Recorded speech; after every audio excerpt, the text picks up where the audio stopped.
but he was rushed to, or he went to, I should say, Walter Reed today to get a CT scan because he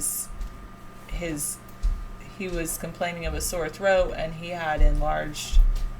There was some puffiness in his throat when the doctor looked at him. Obama? Yes. Yeah. So he got a CT scan, and they said it was inflammation due to acid reflux. So I was going to take a little bit of time and give Obama a little bit of advice. Good idea. Stay away from acidic foods. Mm-hmm. Tannins in tea and coffee can also inflame your acid reflux. And also sleep on your left side when going to bed. Don't eat right before you go to bed anything, not just acidic foods, but anything, because then it starts your stomach acids churning.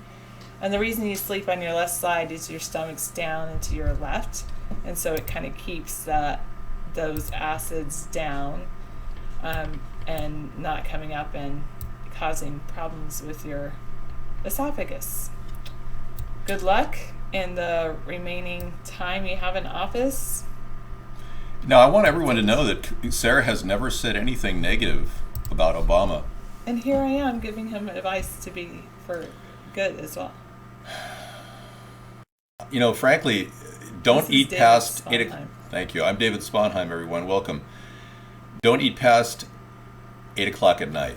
That's a really good... a couple hours before bedtime, whenever your bedtime is. Yeah.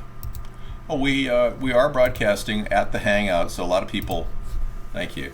A lot of people are very impressed with our ability to actually, watch their show after in another day. I'll be right back. And David Sponheim is running for president in 2016. Since Obama, well, not since Obama can't run, but David does not like Obama at all, but Obama can't run for another term. So you can vote for David. Right. And I am very conscious of my intake. A lot of times acid reflux can come from a lot of stress. I'm sure Obama does have a lot of stress. If your youngest boy has issues if he eats after 8 p.m., it's really important that you get him to start that habit of not eating late. Right. Because the thing is, what acid reflux is it's acids that's wearing down the esophagus. Right. And that doesn't heal, so it more and more acids, if he has more and more incidents where he's having those pains when he goes to bed, it can be very difficult.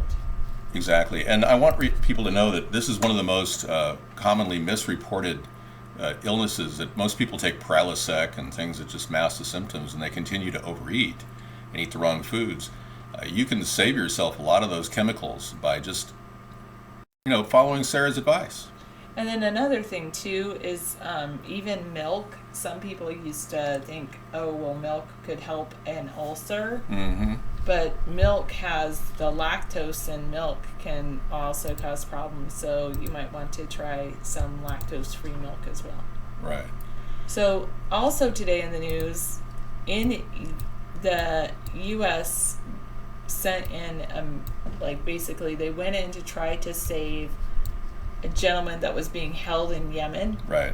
And I believe it was a reporter, Luke Summers, a photojournalist, and a South African hostage. They were being held in Yemen. The U.S. sent in someone to rescue them today. Special forces. And they were both killed by their captors. And the thing is that another group, the Gift of Givers, I believe it was, anyway, they had actually worked out a deal for the release of the second person that they killed, the South African teacher. They'd worked a deal out? They worked a deal out, and they were going to release that teacher tomorrow. And they just lied and they killed him? No, it's not that they lied. It's that the U.S., there's suddenly helicopters on him, so they freaked out and killed them both. Okay. Where if we had waited to go in... Right. One day after that person was released, then perhaps, but I know hindsight is 20/20. Yeah, who in Obama's administration might have tipped off these terrorists? That's what I'd like to know. I mean, Many people are wondering, why has Barack Obama been so favorable to the jihadists? Why has he given them so many benefits? There was one point at which Barack Obama was going to negotiate a deal with Taliban, negotiating with a terrorist organization in Afghanistan, as opposed to just dealing with a straight line in the sand, like we did with Ronald Reagan and Muammar Gaddafi. Remember the line in the sand? It worked for many, many years, and if we would just negotiate from a position of strength, we'll be better off. Hillary Clinton was heard yesterday saying that she was hoping that the American people would empathize with our enemies. That's not a strong position, folks. That's a very weak position, and she appears to be a person who doesn't have any real internal strength. She doesn't understand what this country's all about. We want to create a strong defense, and when we believe in anti-war at America's Third Party, we really want to have a strong defense to scare people away, but not go out and attack people like we've been doing under Obama's administration. All right. In the meantime, in Pakistan, actually nailed a high-value terrorist fugitive in South Waziristan. Uh-huh. So Pakistan's stepping up its efforts against terrorism. Okay, good. We should be working collaterally with Pakistan. This was their second attempt to try to rescue Luke Summers. Right. Well, I'm really sorry that these two men have died. I want to go on record saying I'm very sorry they have died. But have they died? Is there evidence that they have actually died? So I will be looking into that tonight to determine whether we truly have two people that are dead. Because a lot of the sources that we've been getting, like those ISIS beheadings from Syria, were so sketchy, and the video was so altered that it didn't look real. And I'm wondering, is this yet another attempt by our people inside Al-Qaeda? When I say our people, as in the U.S. government, because we have been working directly with the Al-Qaeda forces in Libya when we deposed Muammar Gaddafi from power. Are these the people that we worked with in Yemen? Seriously. You have to ask these broader questions. David, what's your opinion on all the rioting happening around the country? It's all been made up. It's basic hype. You see, it doesn't take a lot to get 1,000 people in New York gathered together. The email list to the MoveOn.org or any other agency like the Occupy groups still exist. So you can put an email, you're going to get about 20% of the people gathering because they're really, really worried about racially profiled people. I'm worried about it too, but I almost think that a lot of this is being put together by surreptitious forces within the Democratic Party and Obama's administration. He wants to trigger racial conflict in America because he's been playing the race card from the very beginning. He was the one that used the race card against Geraldine Ferraro, the former running mate with Walter Mondale, who claimed that he was only there because he was black, and that she was just stating the truth. And Obama called her a racist. Yeah, if anybody's the racist, it's him at this point. I mean, he seems to be siding with his Muslim supporters. Many of them seem to be doing whatever comes their way without any callback by our administration. We are encouraging it with the Arab Spring. We remember what happened with Egypt and Tunisia and all the Arab Spring activities. So Obama has put out a very silent message to the Muslim world that, hey, if you're a jihadist, it's open season. America's not very strong. We botch jobs in saving people in Yemen. Hey, go for it. Do whatever you want. So this is becoming an unleashed problem, both in propaganda terms and in real terms. Yes, there really are terrorists out there, but there are also people that are put up to this for various reasons. Maybe they're making money. Maybe the people are making money going to Ferguson rioting protests as well. How do you know? How do you know they're not receiving $60 just to appear at one of the protests? We don't know. So how many of the real activities around the world are really happening? That was my biggest question tonight. Or how much of it is it hype? How much hype, how much real? That's the overriding question when we decide whether we're being lulled into a war of some sort. You're saying Obama was touched by Bill Cosby in 1978. That sounds really incredible. My opinion on yen, it's one of the many currencies that's certainly successful. We don't have a problem with multiple currencies in the world. I mean, I have no problem with the yen. Give it some time. It'll come back. It's just a matter of renegotiation. You think Obama's husband is more racist than he is? You think Michelle wrote that paper at Princeton when she made that conversion from Michael to Michelle? And it had a lot of anger toward white people. Many people who've read that paper, which, by the way, was not released in 2008. Only right after the election was it released. But many people who read it said it was very hateful. I have not read it. I couldn't possibly read something that Michelle wrote. She's already wasted so much money in the administration of Obama. The money that they've wasted is the worst of any administration in our history. They have overspent by Bush 2-1. And they go on vacation after vacation. It's just, I'm going to play the violin right now. Na, na, na, na, na. We're not sure. I'm not sure when the press veneers are going to get installed. I hope to have a better smile soon. Yeah. This one sucks. You have a great smile. Well, I'm sure the yen will affect the economy in the U.S., no question about it. But we really shouldn't be so dependent on other foreign currencies, don't you think?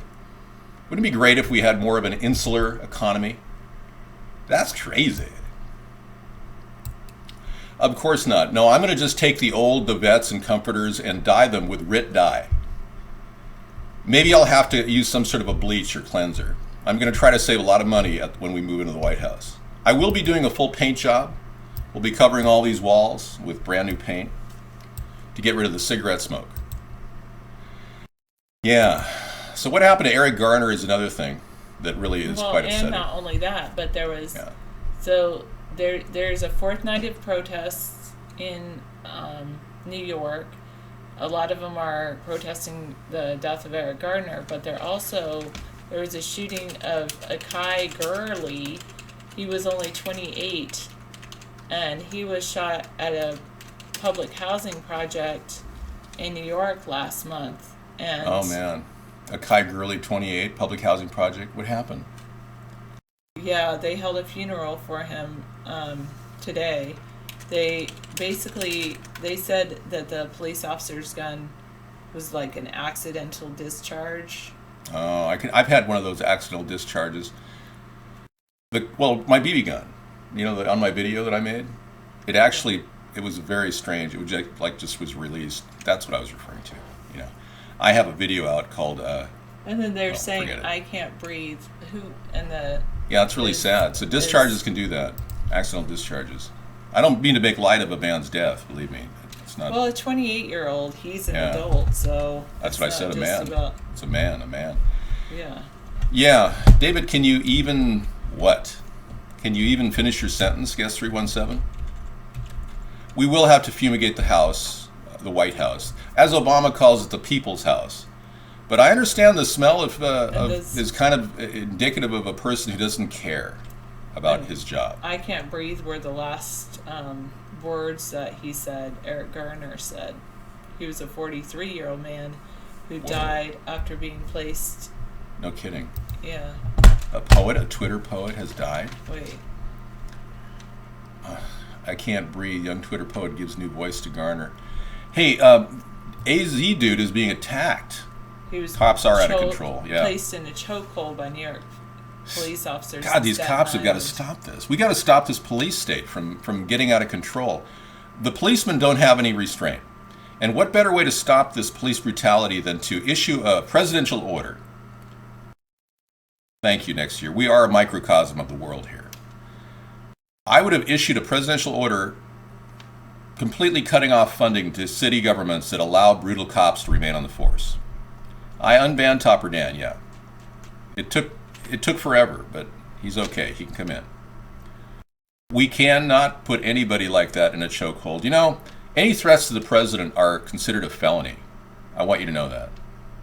I know you phrased it as a question, but I just want to warn you that do not ever threaten the president of the United States, no matter what kind of a Muslim homosexual he may be. All right? Thank you. Nothing wrong with being gay, but lying about it to the American people, that's where I have a problem. I am right, John. You are safe from... what do you mean I'm safe from police brutality? Nobody's safe from police brutality. Anybody can get into a situation. I heard about a story of a guy who was pulled over in Malibu. A very successful dentist was pulled over in his car, and he was so freaked out. He was in a little MG The cop came up and said, "Sir, hand me over your license and registration." And the guy had his foot on the clutch, right? So he reached over to the cubbyhole and the clutch lurched forward with the cop's hand getting knocked over by the window. Well, this story is true. They immediately called in 5 police force, basically CHP officers, to pursue this guy, beat him up. And it's just all these things happen to anybody that resist the authority of a police officer. So we need to get the policemen to act in better protocol, for one. In presidential order, all right, we'd like to talk about the things. I'll answer those questions. Yeah, simply surrender. If they go to arrest you, they're obviously in charge of the situation. And remember, clean underwear is right. I mean, if you are approached by a cop, if you even pull your arms back from them when they try to cuff you, that's considered obstruction of justice and resisting arrest. All right, we don't have any questions answered like that, Ivan. Keep it clean here. That's right. Don't ever threaten the president. You know, I don't think Obama is against same-sex marriage. Exactly when has he ever come out against same-sex marriage? Could you explain that? Because he seems to be siding with, reversing the don't ask, don't tell laws. He seems to be doing everything he can to appear gay. I don't see, except admit he's gay, come out of the closet. All right.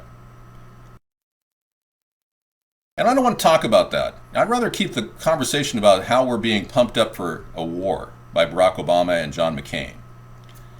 I want to talk about people who are gay tonight. That's irrelevant, okay? If Barack Obama wants to be gay, let him be gay.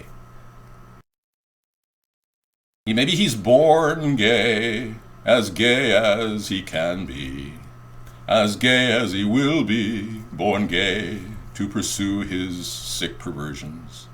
Okay, did John McCain get brought up now? I don't know. I brought him up because John McCain wants a war with Syria too.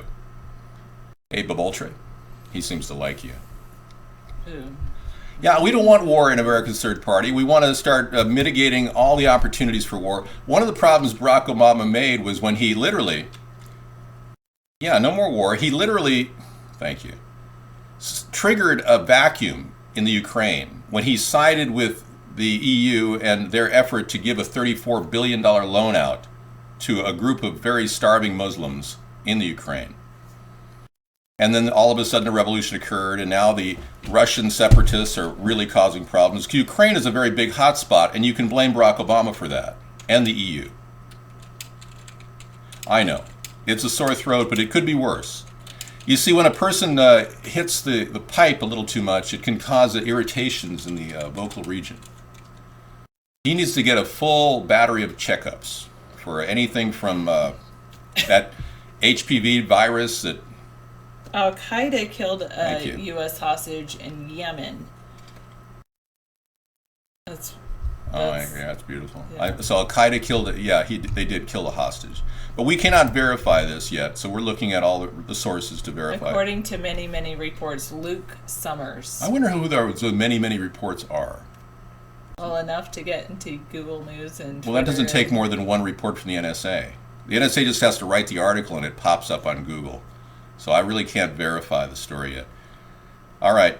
Yes. Is there an underlying reason the U.S. is spending billions on space exploration when the economy is so bad? There is, clean underwear. The underlying reason is Richard Branson is running out of money. He needs more money. So we're giving it to him. And he gets to kill people in the process. Another reason we're spending so much money is because of movies like, the one where the 100. And the other Extant. one, not just Extant. What was that one where they were living in space on on the ground? It was just like all slums, but people in space. It was just like. What was that? It starts with an E. Existentialism. Extensus. Whatever. It was with Matt Damon. Matt Damon and Extant or something. No. I've seen so many movies, they all blend into my mind. Not Total Recall. Matt Damon was in a movie that, we'll have to look through his whole repertoire of movies. So Matt Damon's going to be in the new Born Deceased, I think they're going to call it. No, Born Sublimacy. What is the next Born going to be called? Does anyone know? Born Dogma. Asset DJ, we see you. What do you mean, where's Sarah tonight? She's right here, man. Well, let's be clear. Elysium. Elysium. Oh, if you haven't seen Elysium. Yeah, I think the reason that they're spending so much money on space is especially when the economy is so bad, right, is because they think that they can build a haven in space. The super elite, super rich could build a haven in space to be safe from the people on the ground. Foreign supplementary income. I said, hey, yo, David Nation, word, what up? Yeah, so I think you're right. I mean, I hope you can breathe. They found out last week that there is a force field around the Earth that we've never been able to penetrate. Isn't that amazing? It's in the Van Allen belt. And they just discovered it because it became very obvious that man never went to the moon. And it's doubtful the Voyager ever went to Jupiter. It just cannot be penetrated, this barrier. It's a force field. They just discovered it. I'm reading chat all the time, Sunstar. What do you mean I'm not reading chat? And Sunstar was going to say nicely. I was going to say, I'm glad that you know some good police. I hope that they would treat my friend David Nation nicely. He was also in the Zero Theorem, the Monuments Men, Interstellar's another one where they're like thinking of going to the moon. Interstellar is going to be a brand Martian. New. Yeah, that's the McDonough's. He's filming The Martian right now. Interstellar is, I believe, one of the Illuminati's final efforts to brainwash us into wanting to leave the planet. They got Stephen Hawking to claim that we should all leave the planet, and then all of us are supposed to leave the planet now. I don't believe it's necessary. We can save this Earth. NASA means no astronauts sent above. That is the actual meaning of the word NASA. That's so true. Astronauts sent above? What? You know, NASA was formed right after Eisenhower made those fateful meetings with the alien forces, if you believe that. And many people believe it's a cover story to cloud over the fact that we are not even able to get to the moon, that we are not even able to penetrate the Earth's atmosphere, and we can't get past the ionosphere. That's why Virgin Galactic is a trip around the world at 70,000 feet, which is no big deal. A Blackbird SR-71 can do that. I mean, why don't you just go get a Blackbird SR-71 and take a trip, folks? Seriously. 9113, are you black? Are you white? It doesn't matter. We accept all people, black or white. Who cares about our color? And yes, I did say that because I do know David Nation is black, and there's a big issue going on with police, and the whole discussion needs to come out with police and their treatment of all people. But definitely, are they targeting black people more than white people? Well, you know, right now the Border Patrol federal agents are... Let's have that discussion and let's see what we can do about it. Right now the Border Patrol agents at the southern border are using the ability to racially profile. But states have been told not to. But federal agents at the border can racially profile right now when making decisions. It's just one of those things they do to keep our country safe. A lot of the parts of JPL, well, JPL's still going on in Southern California, but some of the parts of NASA in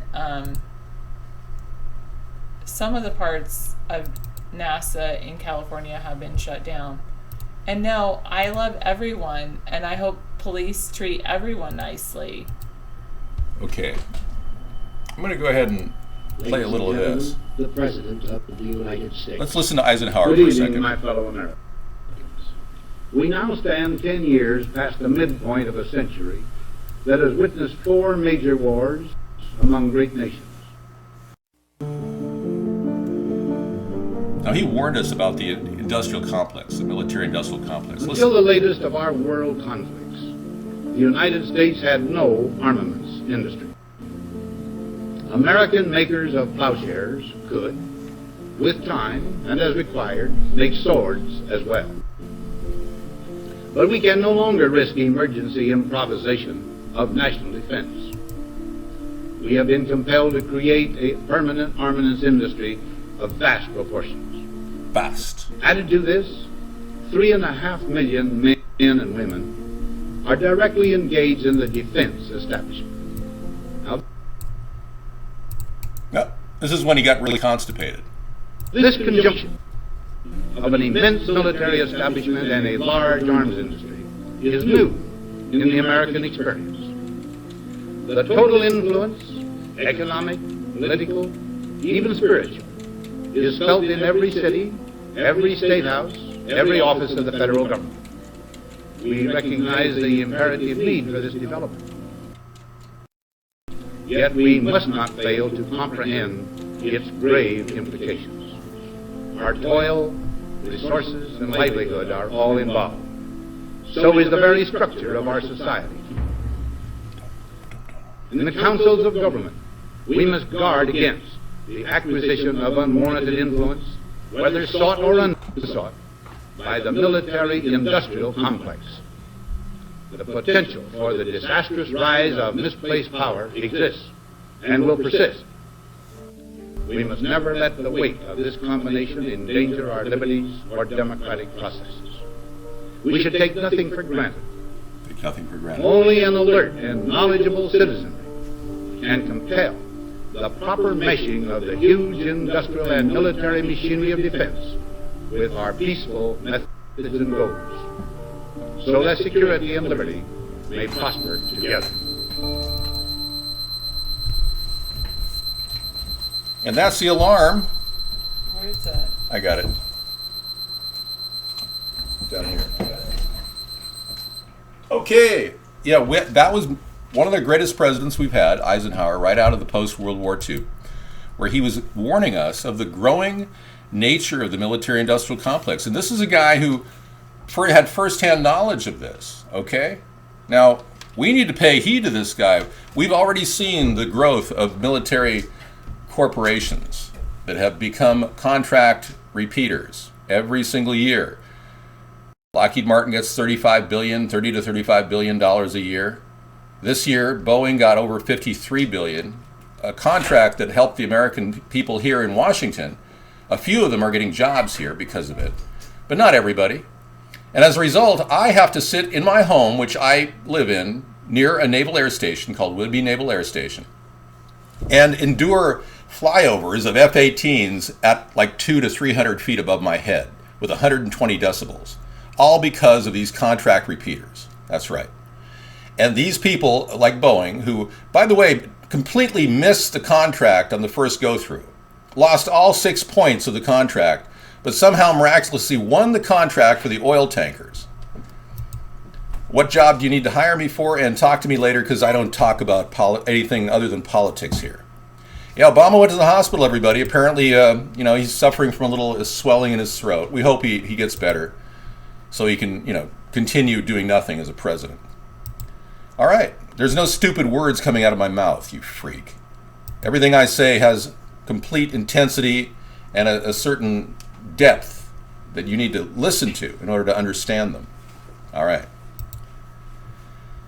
Oh, God.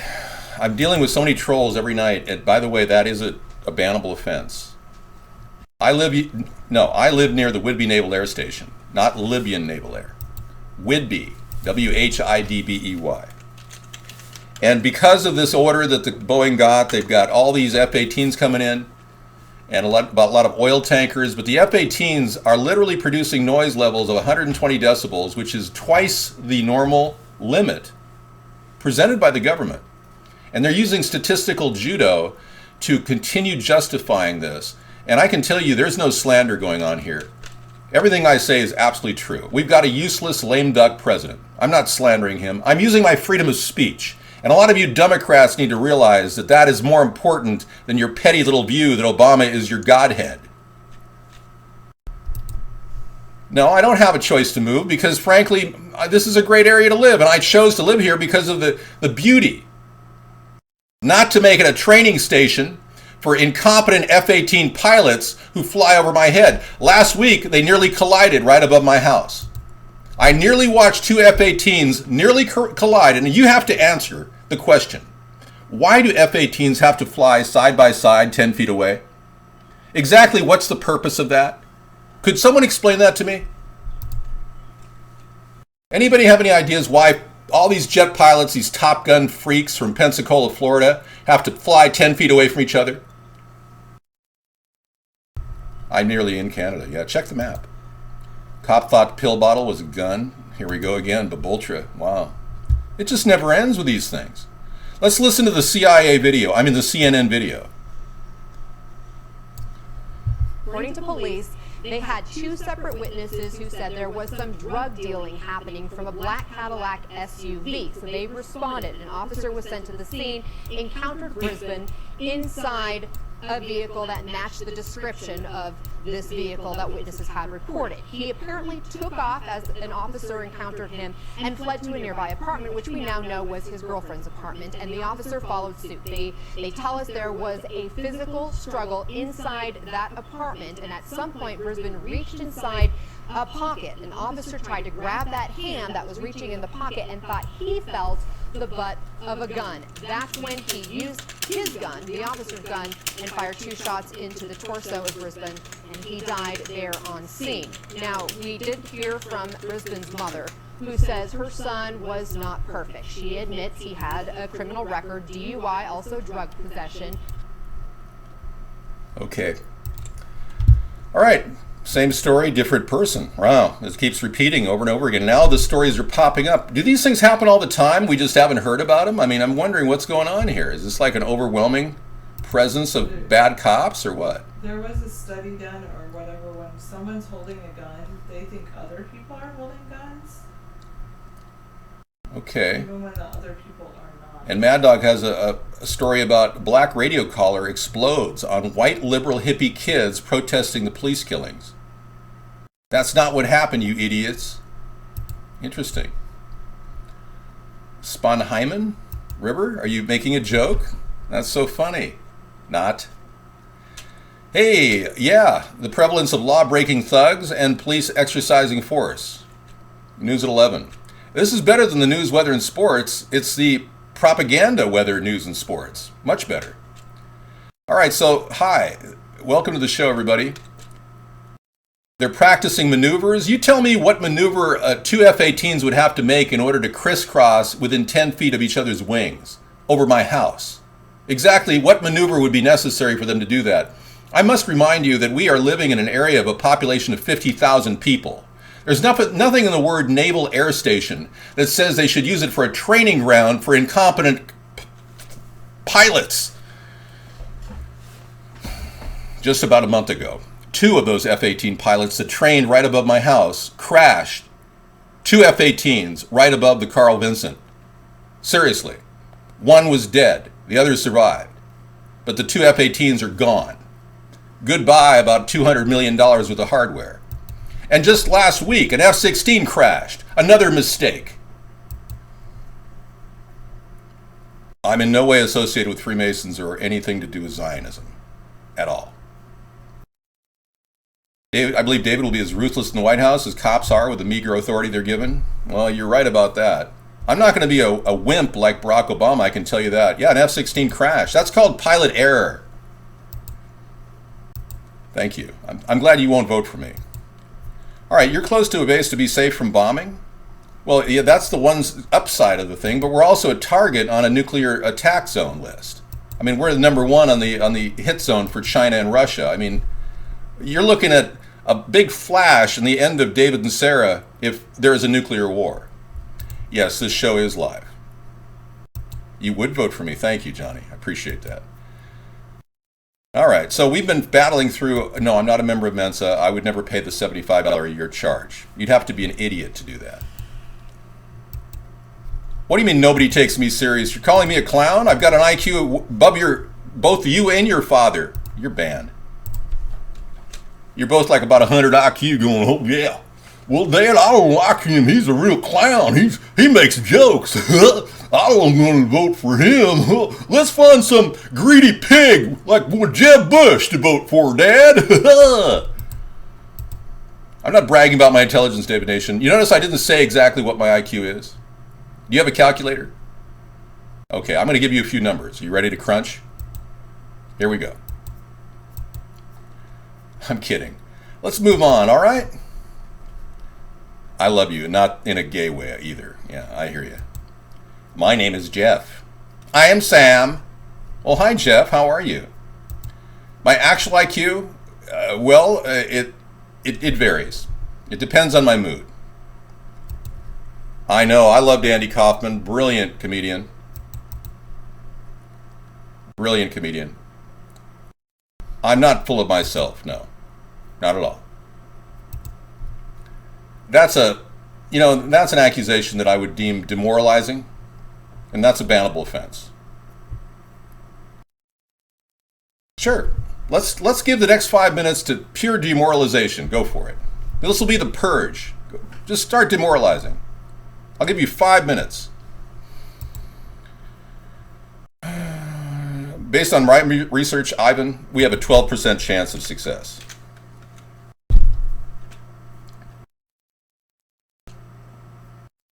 I support your German heritage.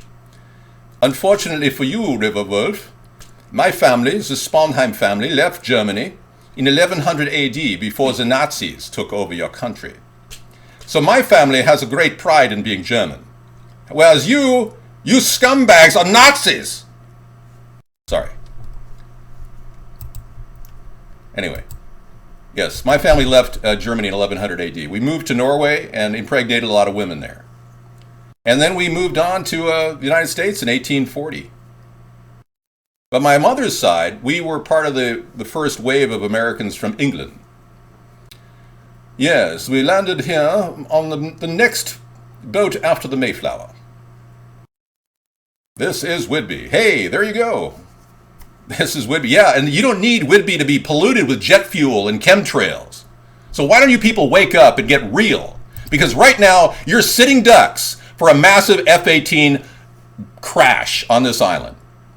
How many people are going to die before you people wake up, you jarheads who stand around going, jets equal jobs, jets equal jobs, jets equal death. Jets are weapons of mass destruction. So, welcome. This is Whidbey. God, man. I mean, I don't mind living near a naval air station, but using it as a training ground? Hello? We've got the China Lake training ground down in Mojave that was set up early in the 90s to take all the traffic that's going over our heads right now. And guess what? Hardly anybody lives under their flight path. Oh, but they want to fly above 50,000 people. This is my chill pill. They want to fly over 50,000 people with their war machines and potentially kill a whole lot of young, innocent people here. All right. Thanks for your question. And thanks for your service. I appreciate that. River, it's always nice to talk to a fellow German. Clowns, have you ever heard of the internet? I don't need millions of dollars. I need millions of viewers and millions of voters. Well, hello, Mr. Sponheim. Hi, Ed. How are you? I don't need a job. If I was running out of money, I'd get a job. But because I have money, why get a job? Thank you. Look at Mr. Scumbag. You can call me Mr. Clown Ass. I'll call you Mr. Scumbag.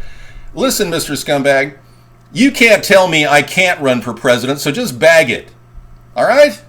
The American people need a good, honest American with a high IQ. I fit the bill. Wake up. My God, bring it. Any more demoralization wants to come my way, feel free. I don't want your free food stamps, Ed. I buy food wholesale and I'm still living out of my Y2K cabinet, okay? All right. Yeah, well, you are obviously a Nazi. You are from Germany, are you not? Are you not? Can you not see? It's Israel. Yeah, I live out of my Y2K supply. Hey, I can't get political experience, guest 288. You Democrats and Republicans cheated in the last election. You don't want a guy who's a free thinker who can come up with great ways to save you money. You want to cling like a bunch of lemmings to an empty-headed policy of tax and spend. You little Soviet commies living here in the Washington state literally have no idea how deep in debt your Democratic leadership has taken you. This state is $90 billion in debt. This country is $18 trillion in debt. All right, you will be banned. Anyone who says anything against me will be banned. I suggest you have some Sugarland Shine apple pie flavor, great sipping whiskey. Old Irish Reb, how you doing? Well, good to hear y'all. Come on down. Yeah, we're going to lose all the empty-headed voters tonight. So, yeah, you guys can continue voting like good Democrats, like lemmings. I got 4,200 plus votes in the last election.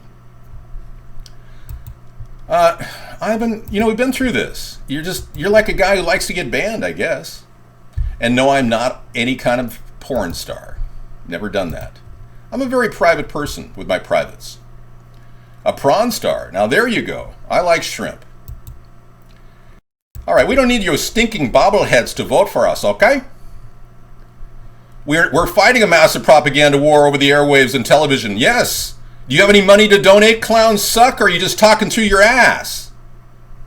Well, I don't see a donation from Clowns Suck. I just see a lot of pipe dreams and hot air. I don't know. Your Obama road signs, send them back to Kenya. They'll probably be useful there. Yes, and I think we're all in agreement here except for the Democrats and Obama-tards who are lingering in the room. Obama is the worst president in U.S. history. Hey, look, I ran for local office, guest 576, in the last primary, and they stole my signs all over the area. I lost over 125 signs. Completely stolen. Even the big ones were stolen and knocked down. These Democrats, Republicans are going to cheat to retain power. That's how tough it's going to be to beat them in the upcoming election. Do you understand what I'm talking about? Do you get that? Wake up. Our country's been hijacked by a controlled media and a controlled political system. And the only people that can stop that are you, the voters. I'm mad as hell and I'm not going to take it anymore. I love that video. All right, so let's talk about what's on your mind. Do you want to go to war? Do you want to be sent off to fight some foreign war that we never did anything to hurt anybody? But Barack Obama wants to attack Bashar al-Assad? Recently, when Chuck Hagel asked the simple question, what's your coherent policy on Syria, Barack Obama? Obama responded by saying, well, make no mistake about it. You better resign.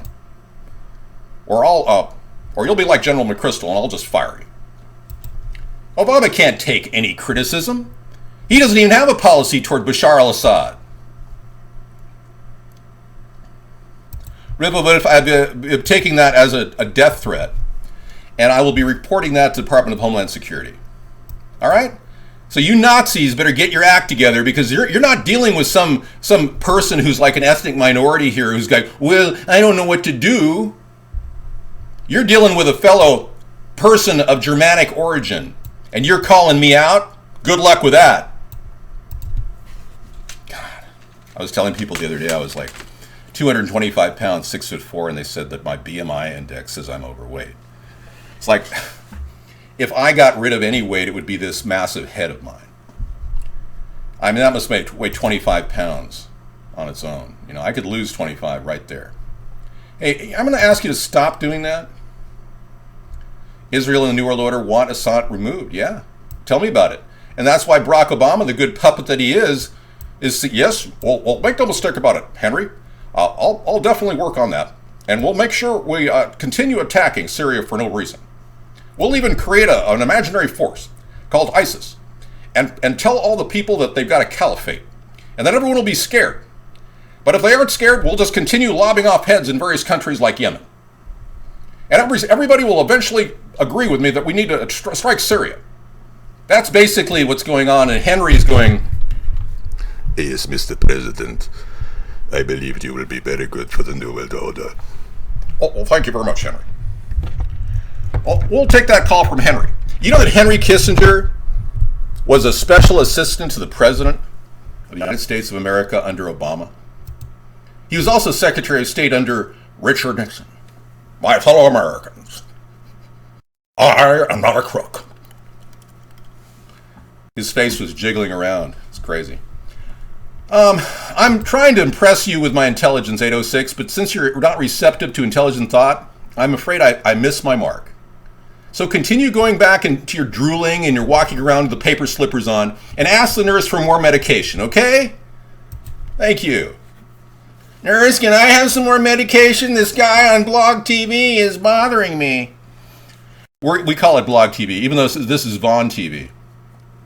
All right, anybody have any other questions? We're past the demoralization period. I am a genius. I can't read your link if you're not a real Vaughn user. You know, I don't know what to say about Trey Gowdy. I'm going to plead the fifth on that one. Get him done. Let's get him done. This is ATP. Get him done. Now, we've been working on our gaming show. And we have a gaming show at 4 p.m. during the day. And if you guys want to follow it, just become a follower at Twitter. We are at Third Party. Our calling letters is third party. Our third party. Letters are. Words is third party. And yeah, it's the Cool Rock Party is what we originally started with. We started this whole effort like back in 2005, believe it or not, with the simple goal of creating renewable energy technology for the American people to see brand new innovations. And in the process, people said, hey man, that sounds really, like you're a bunch of drug addicts. And you sound really liberal. Well, we're not really liberal. I'm a social liberal and a fiscal conservative. Thank you, Ed. I'm going to call that an erroneous question and purge it from the show. More doobie talk? Okay, you want to talk about marijuana? Okay. Well, marijuana dovetails nicely into our conversation about ending war. And the concept we came up with was really simple. And I haven't trademarked this yet because I know it's brand new, it's original.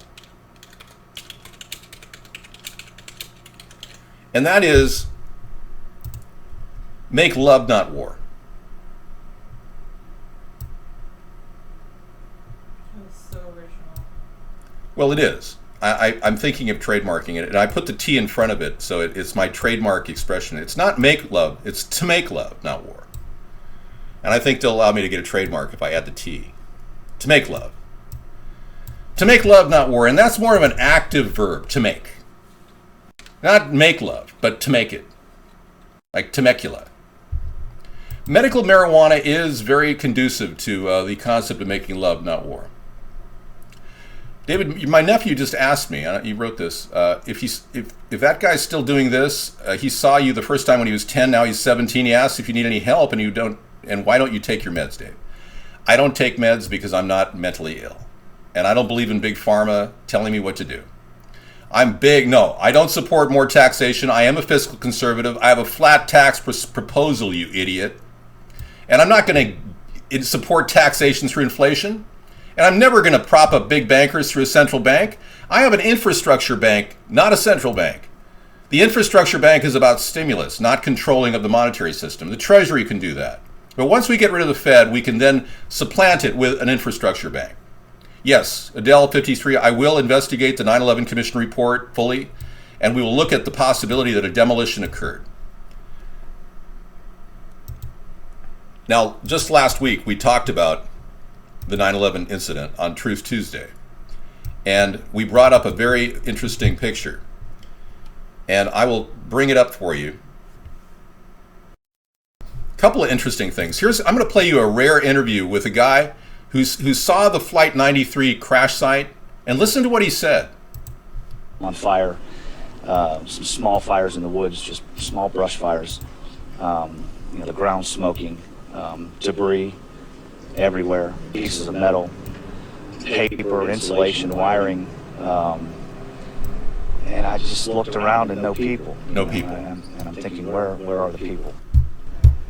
Those people aboard Flight 93 Where are the people? who resisted the hijackers are now being remembered as heroes in the history of the United States for preventing a calamity from being an even worse one. Right. Stephen? So much is known about this flight.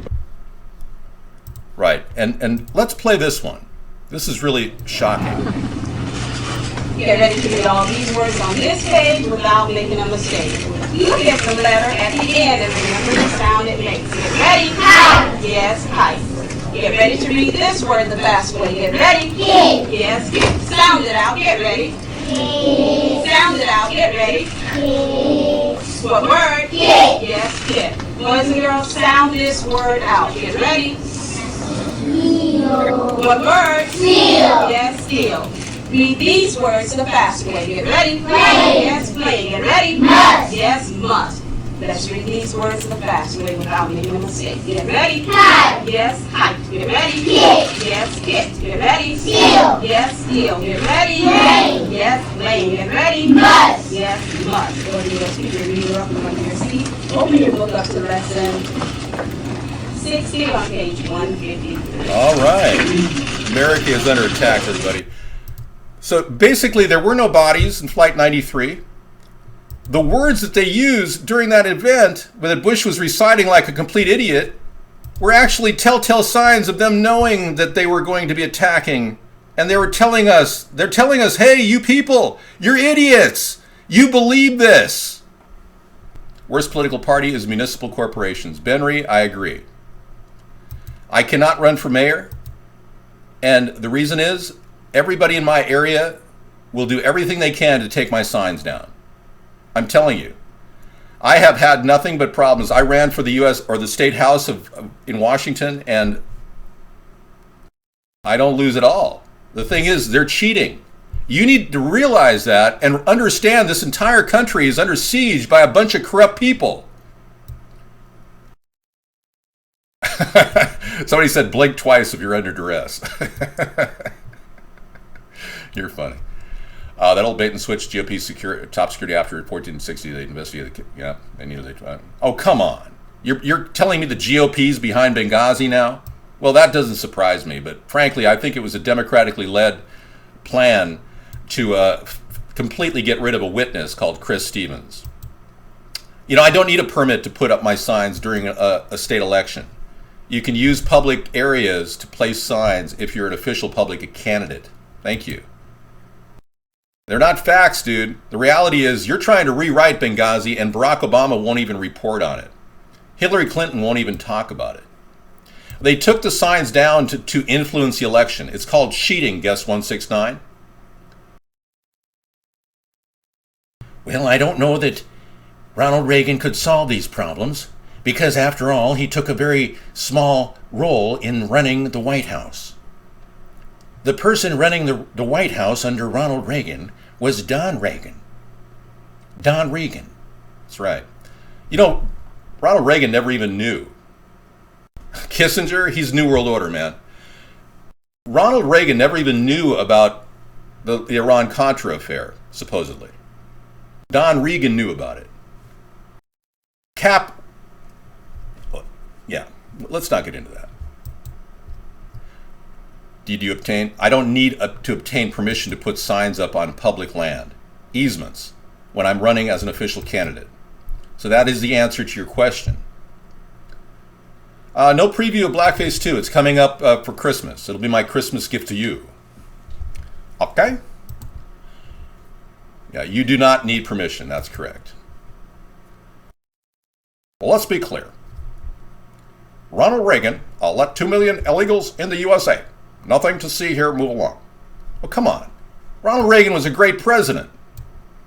He brought this country's image of the presidency back into focus. Now, I did not vote for Ronald Reagan. But I can tell you, as a centrist president, he didn't do too bad. He restored a little dignity to the office. Remember, it was on the heels of Jimmy Carter, who didn't do a damn thing as president. Yeah. And I voted for Jimmy Carter.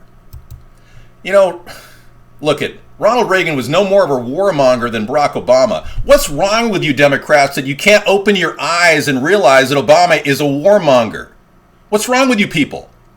Do you believe the Orwellian garbage that comes out of his mouth? Like last week he said he didn't want a police state from forming. At the very same time, he's loading up every municipal police department with all kinds of armored vehicles. I mean, seriously. I don't need to fundraise millions of dollars to win a federal election, clowns suck, because I'm not a corrupt media pig. I need the American people to wake up. That's all I need.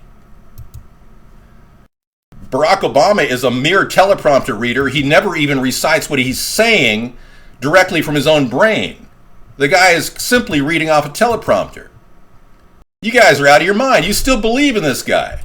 After 6 years of a do-nothing president, you are still sitting around sucking up to this guy as if he was the racial god of equality. This guy's far from anything you'd ever imagine in real life. He and his wife, Michelle, are into money, big time. Big time money users. And they got bought off a long time ago. You can't say that about me. I'm not into money at all. I'm an anti-materialist. I'm an anti-establishment anti-materialist. Obama's got a sore throat, so they take him and give him a CAT scan. I mean, what's the big deal? It could, however, be the beginning signs of Ebola. Now, you know that he did hug and kiss a woman that handled the Ebola patients. Now, it is approximately a little bit past the 45 days of Ebola exposure, but it could very well be Ebola. Have you guys seen my Obama Ebola video? It could be too much weed, too, yeah. I would love to. You're going to see that on Christmas Day.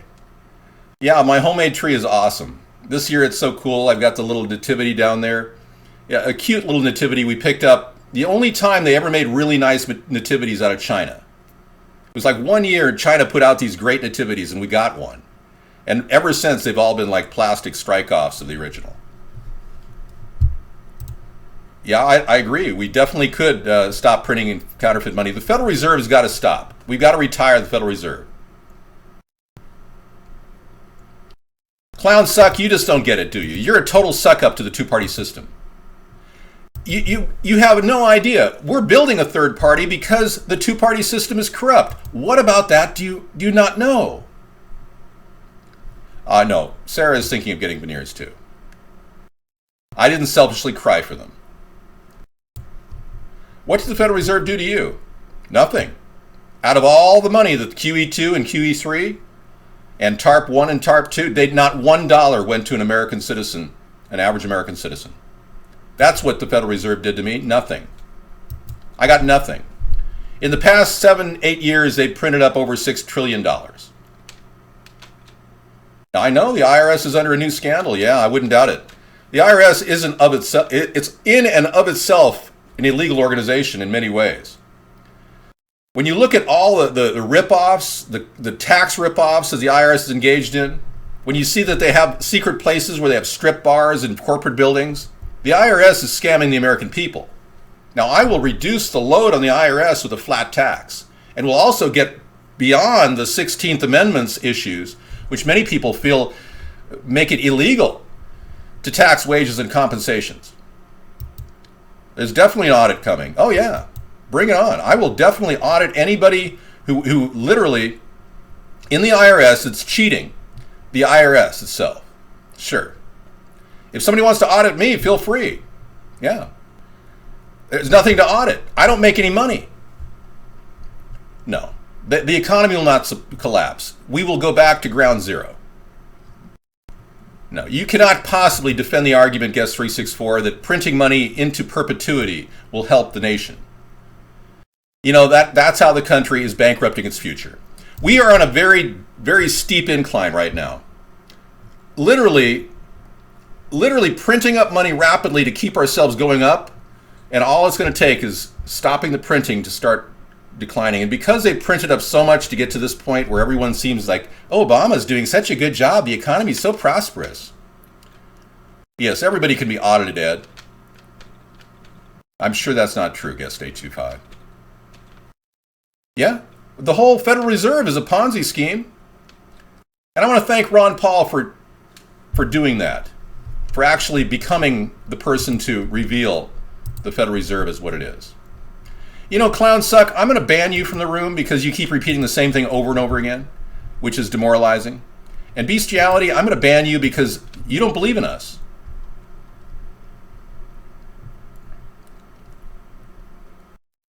Okay, so you believe Fred Phelps is your big guy now? I mean, Westboro Baptist Church member in our room? Are you seriously? Look, I've already seen our country get $18 trillion in debt. And I have an amazing house, thank you. Have you been inside of it? I noticed there was somebody in the house today. Yeah, we checked the video camera. Why were you wearing a hood over your head? Okay, just need to find this out.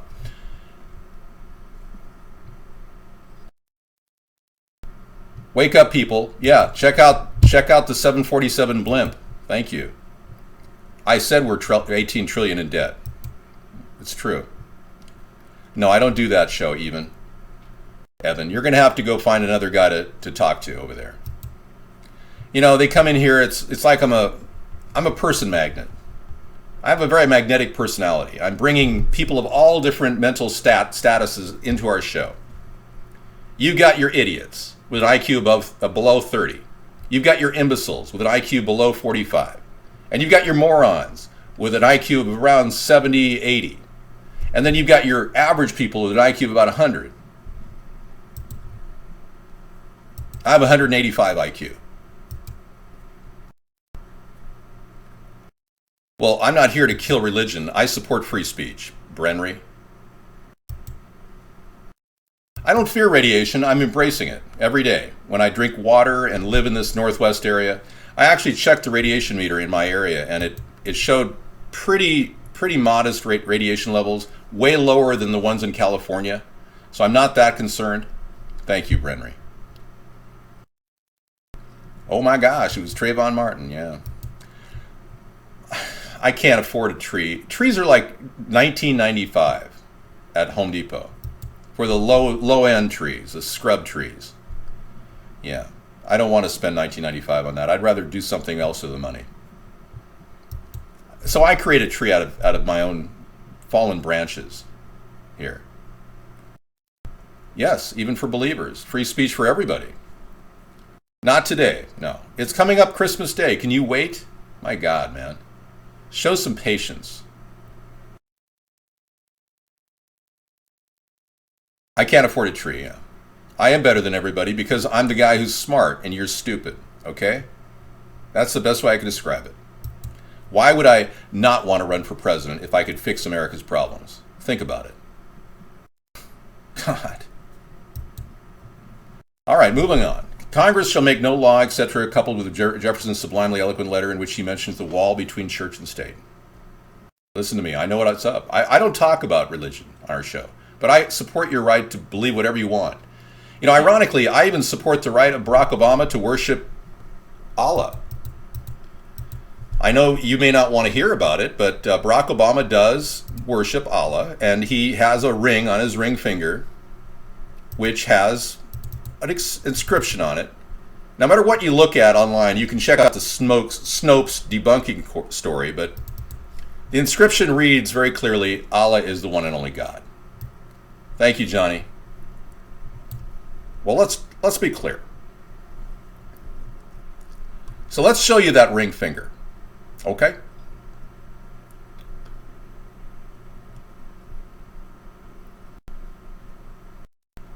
But before I do that, I'd like to show you Barack Obama making a sign of the devil. There we go. This is his famous insignia showing him, everyone else, that he supports Satan. Okay? And let's go from there. We'll get you the ring finger real quick. Oh, wait a second. Another odd reality is he definitely has flies attracted to his face. That's a strange anomaly. I wanted to mention that. I'm not a redneck. I was a Democrat for 30 years. All right, where's the ring finger? Come on. There he is posing with the ring finger. There he is. See it? This is the ring that he put on when he and Michelle got... I'm not evil. I'm telling you the truth. No, your president right now is evil. If you want to go there, we'll talk about his evil, okay? But right now, I just want to show you that ring finger.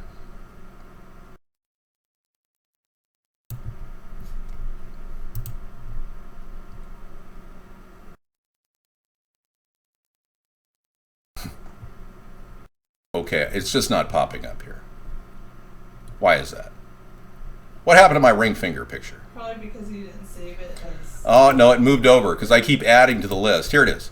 Okay, that in Arabic says Allah is the one and only God. Now, you can go to Snopes and they'll say, oh no, this is a snake.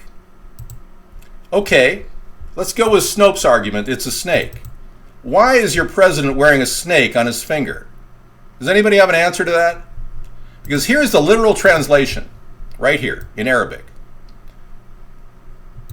It says Allah is the one and only God. I'm prepared. I'm accessing over thousands of pictures all at once. It's not easy. It's not defamatory. All right. He had little horns. Looks like me. I'm scrutinizing nonsensical crap? Not at all. Your president wears a ring on his finger that says Allah is the one and only God, and you're saying I'm scrutinizing nonsensical crap. His religion is important because he never, ever admitted he was a Muslim when he ran for president. What is wrong with you people? Are you under some sort of a brain power? A mental siege of propaganda, believing that Obama is so good. Gosh, he's just so great. He's helped us so much. What's wrong with you people? I wish I could deal with that too. Make love, not war. You can put the sex in it if you want. I mean, you're out of your mind. He's done nothing for our country. He's divided our nation. He's lowered our image around the world. You try traveling around the world and see if people don't hate you. That's right, man. I want to be president because I'm the only one who's going to speak the truth. You've got a bunch of liars in Congress right now, and you're running around with your brain up your ass thinking, oh, everything's just fine. Thank you, my Rod Zoro. David, you should go on the show, Extreme Cheapskates. I don't care about money. God, man, I mean, you take me for some sort of a materialistic pig and you say, David, you should go on the show. Maybe you get some money. I am not buyable. God, what is wrong with you people? No, I'm not. And if you really want a person representing you, the people, you better find a guy like me soon because you're basically screwed by these greedy pigs like Obama and his wife. They haven't done anything to trim the power of Wall Street. I was talking to some guy I knew who was so in love with Barack Obama that he went outside when Obama got elected and clanged pans in his neighborhood like a complete jackass. And he told me that, well, Barack Obama is just wrestling with tigers with Wall Street, you know? Try wrestling with tigers. He's in bed with tigers, yeah. He's inseminated by them. I wouldn't doubt he's got tiger's blood in him. Speaking of tigers, I've got a great video for you to take a look at. You're going to like this. The video's got a kind of a brief moment where you may see something you don't want to see. It's a woman with a large gluteus maximus. And I don't want to shock you, but close your eyes during the first few seconds of this video and watch. Tell me that this woman that you'll see soon is not the most courageous woman you've ever seen. Take a look at this. I don't mean the woman with the large glutes. Они теперь могут распознавать запахи. Please. She's wearing a thong. But check out this lady. Yeah. That's an old video. She's running with the tigers. Yeah. She's a goddess. Check it out. Talk about courageous. Have you seen this video? It's fantastic. She's running with the tigers? Yeah, check it. And then she takes on cheetahs too. Whatever. Tigers, lions, whatever. Удержать их невозможно. Они наконец почуяли край свободы, созданный для них.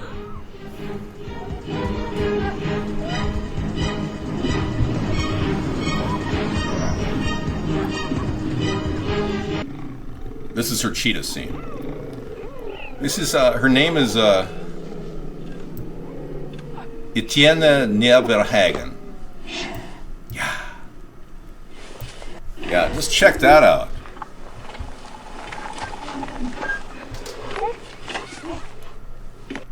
You know, watch how she handles these cheetahs. Tell me you could do this. Look at this. Isn't this amazing? She grew up with these animals.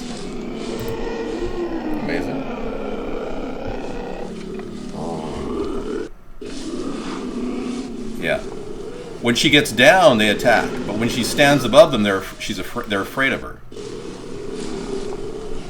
Okay. All right, that's probably enough. I think you get the whole point. I'm not going to play it all. No, I know you're not going to reach your climax. I'm sorry. All right, excellent. We've had a lot of fun. I'm about ready to make love, not war. And the best way to do that is enjoy the moment. Because right now we're in a rare time in which the amount of printed money has crested, and all the people across the land are buying Christmas presents at Costco and other places with no end in sight because they think they've got unlimited credit. What? I have a top lip? What do you mean? Oh, so you want me to get lip injections so I look more like this? David is running for presidency this time. Yes, I'm very happy with my lip job, Sarah. What's with people in lip jobs? I mean, they're all getting lip jobs in Hollywood right now.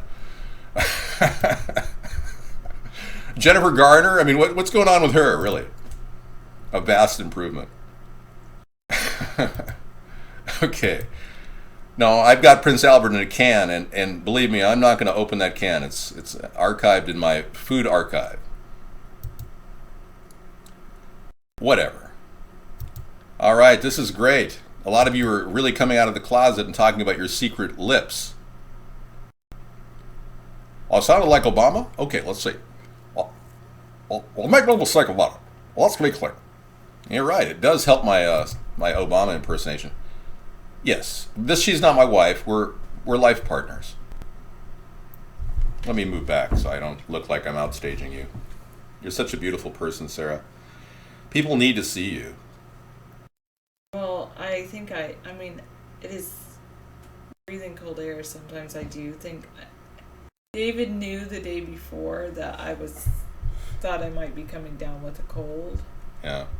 And so that's why David said about the chapstick, "Are you sick?" Yeah. She'd make a great first lady. And Sarah and I would probably get married if I asked her and she accepted. We'd get married in the Rose Garden. I am psychic. Why would we not be around in 2016 CS time? I think we would definitely be around in 2016. Yes. And in the year 2525, I will be running for president. Please do 7084. He needs all of that he can get. Take the office. Wow. Time Traveler 2022 came in after going to 2020 and encountering Bob Valtes.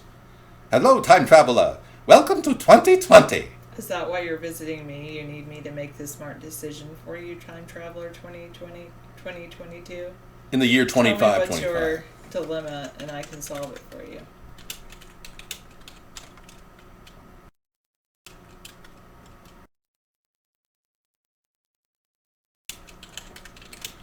In the year 2525, I will be 565 years old.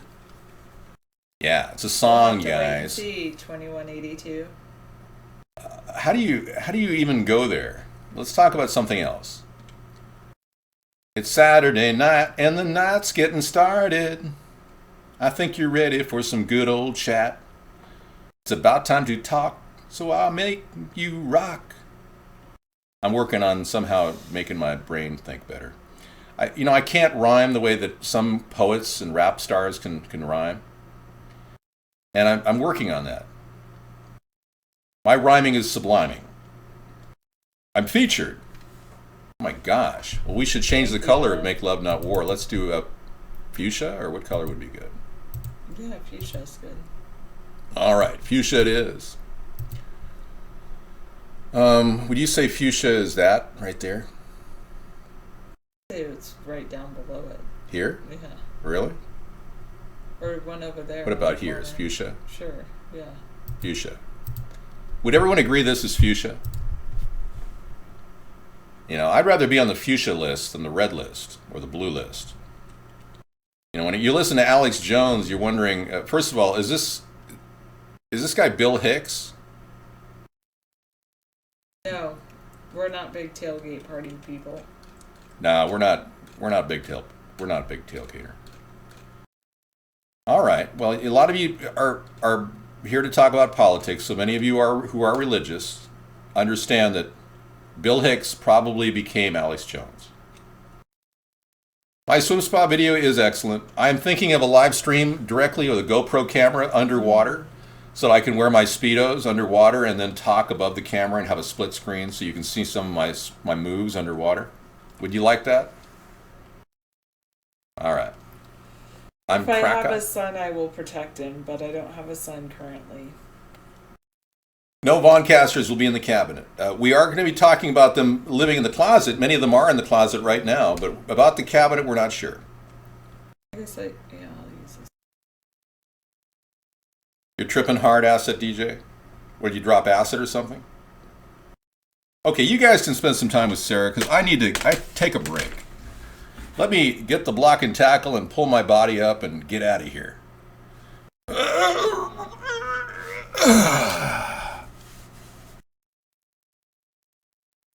I'm not wearing a belt tonight, so it's kind of difficult to get around. Yeah. I know, cray. I thought cray was like cray, because otherwise it's like cra. Maybe 8416. Maybe, Sarah in the Bible didn't believe that she would have a child either. I just started using a foundation. It's by a company called Tarte, Tarte, and it's like a powder. It's made from Amazonian clay. So sometimes I forgot to I did use it today though. But yeah, I just started using it. I did read the first 5 books of the Bible, word for word. Yes, I did talk about the president's acid reflux, and I gave him some advice, which is lay on your left side, do not eat or drink before bed, and don't avoid tea and coffee because they have tannins in them, and also milk milk and any kind of acidic food. Chocolate also. I love chocolate though. David wasn't there when I bought it. So, and it'll last me a long time.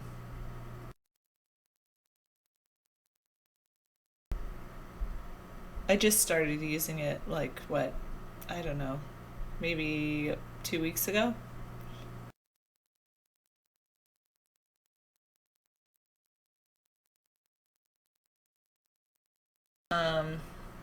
I don't know why I always have that look. 718. Yeah. If I weren't hooked up with a politician, you'd court me. Oh, thank you. David lasts forever. Where would you send a bouquet of flowers? Send them to another lady. I do like live flowers. I do like flowers sometimes, but I would rather get living flowers than a bouquet. I mean, because then I can plant it and then it can grow back every year. Yep, that's true. 3651. There you go. You can just give me a virtual flower. Thank you. Is that the first gift in our courtship? Our virtual courtship? No, I'm just kidding. I'm not virtually courting anyone because I'm with David.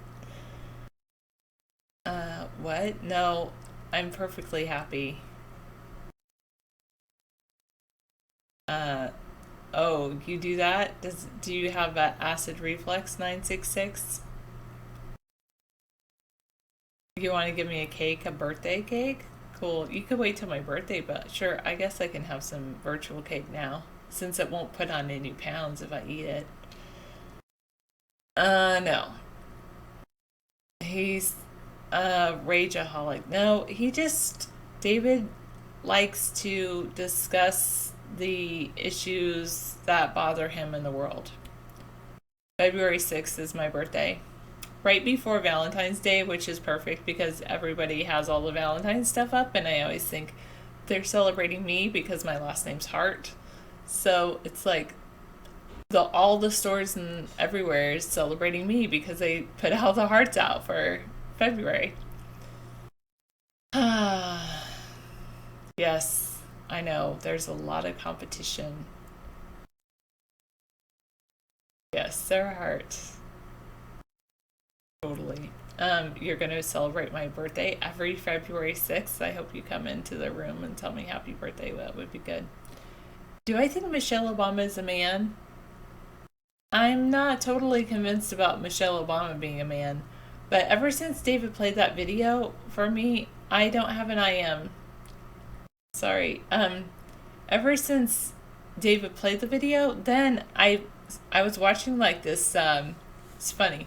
I was watching this old episode rerun of Survivor, and I told David, I said, ooh, that person on there that's playing Survivor as a woman, I think it's really a man, because she had an Adam's apple and like a light little mustache. I mean, she was really good looking, but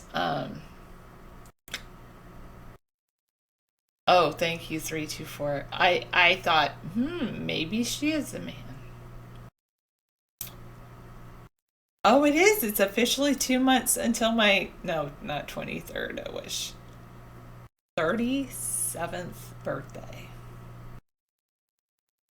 Finally hallucinating. You're making me hallucinate by saying you're hallucinating, especially with, who is it? Acid DJ saying he's stoned and all that. No way, you don't believe me? It must be that Tarte foundation. I guess that was a good investment. You're with an older woman? Oh, okay.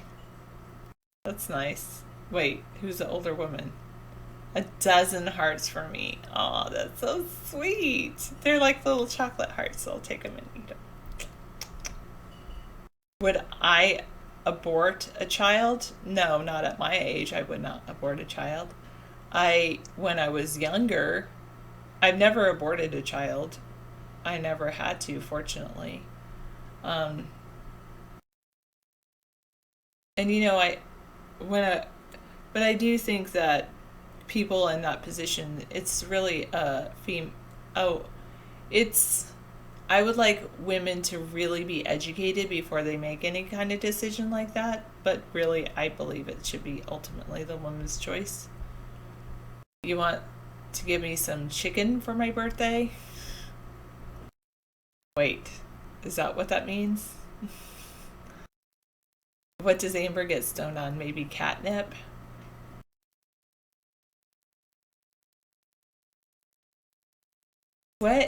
What's happening, DJ Bad Boy? What? Should I purge somebody?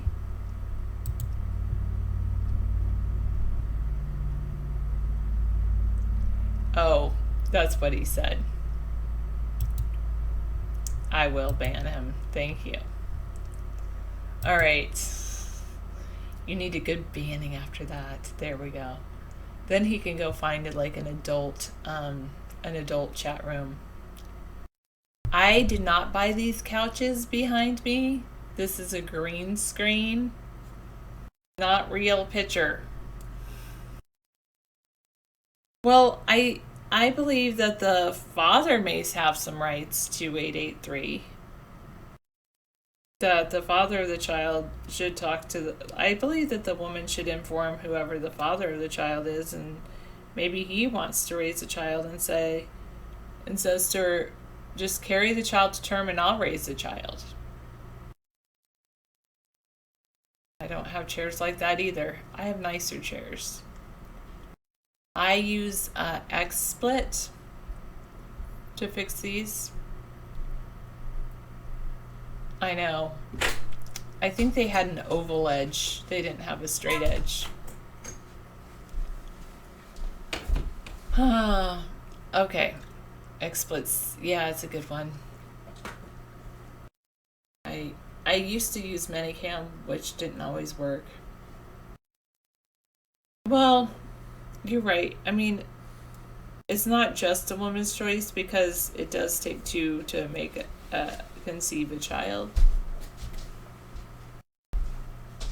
But I mean, that's why I say I believe a woman should be educated about all of her options. I mean, she's ultimately carrying the child, but she should be encouraged to talk to the father of the child, encouraged to talk to her parents, the parents of the father of the child, because all of those people may want to raise the child. Also, she should be encouraged to look at the option of adoption. All of those things should be encouraged before she has a child. And yes, that would be the best choice, is not to actually engage in sex in the first place, 2883, but sometimes people do. And so then, if you are going to engage in sex and do not want to have a child, then the next choice is to use preventative measures like condoms or birth control.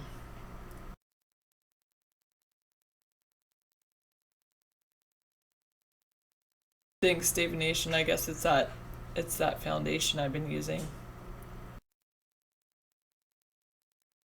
If everyone was, yes, 3595, but I don't necessarily think that's going to happen.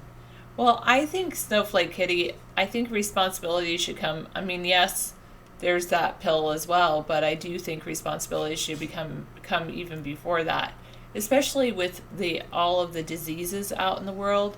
I mean, there's so many diseases that are sexually transmitted diseases that it's better to stay safe and prevent those sexually transmitted diseases. I mean, birth control, prevents pregnancy, but birth control does not prevent STDs. Frodaddy, actually but that can cause more STDs than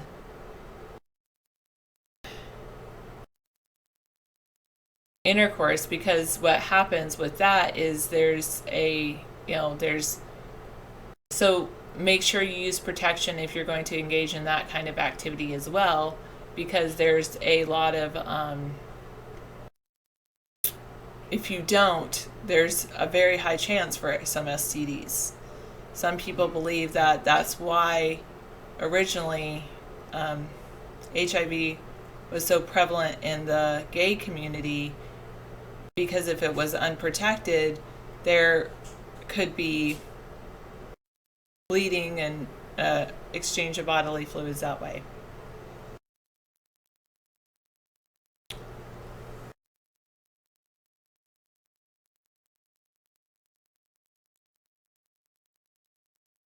Yep, exactly, 3595. Okay, let's change the subject and let's talk about some other things, either what's going on in the world, or we can talk about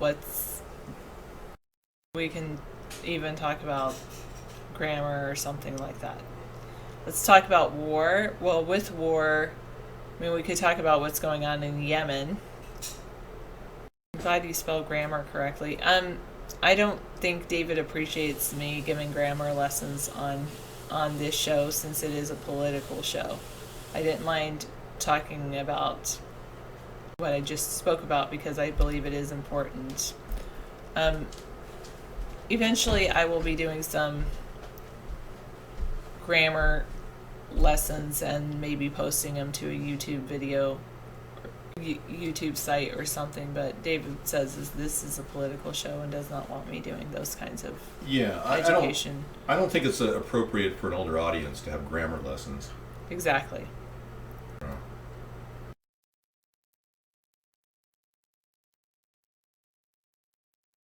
Okay.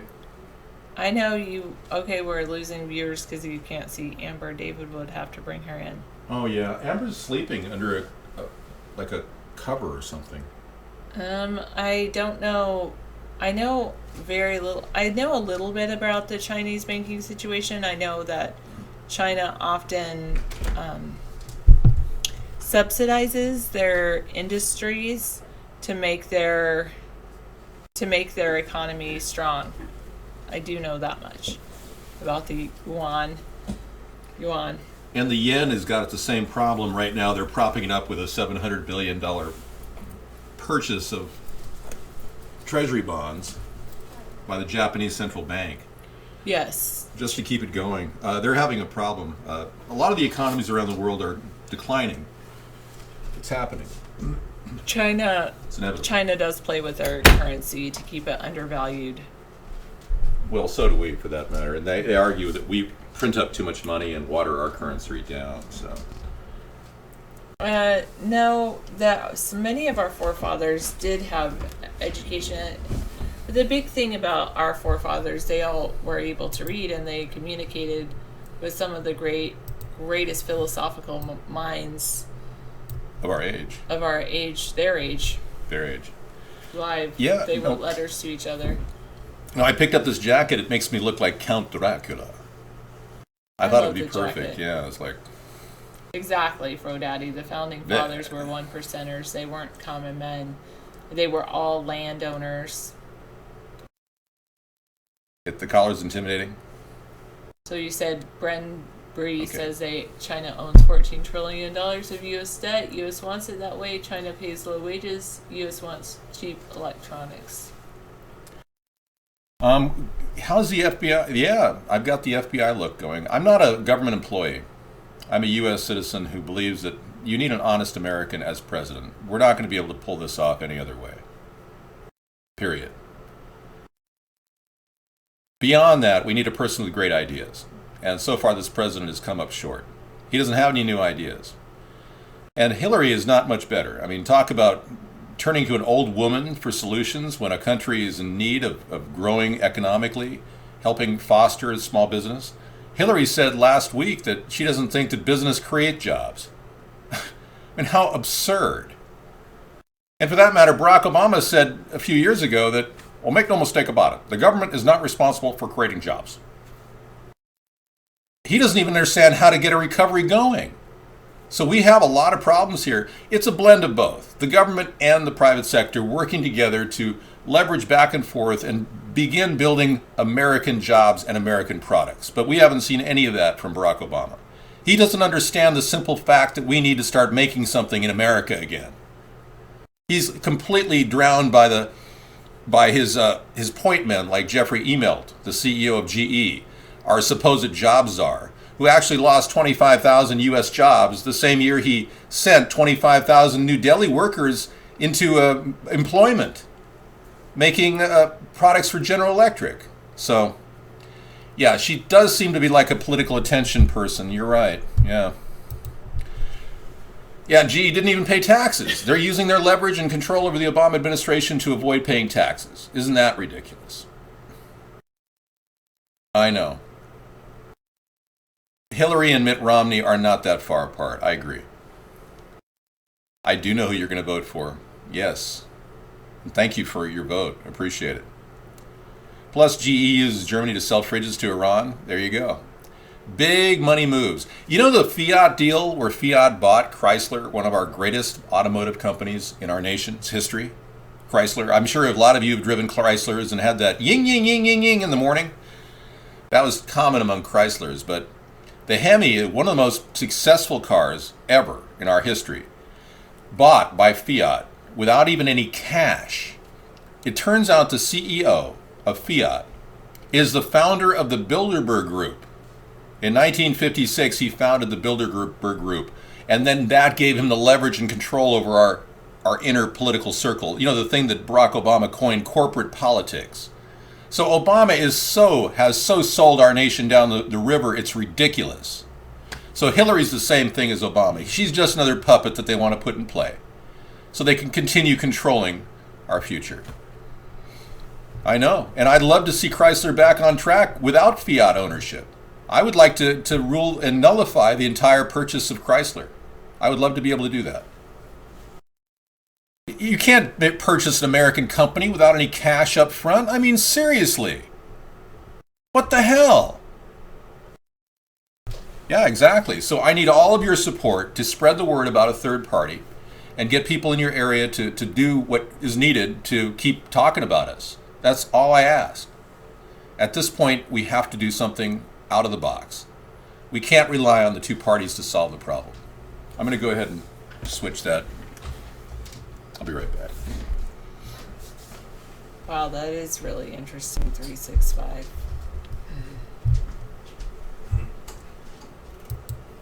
I'm going to look that up. China is now considered the top economy. I was wondering where you were, sweetie. I didn't know where you were. She was under the covers. She's really under there. She's good. Good hiding.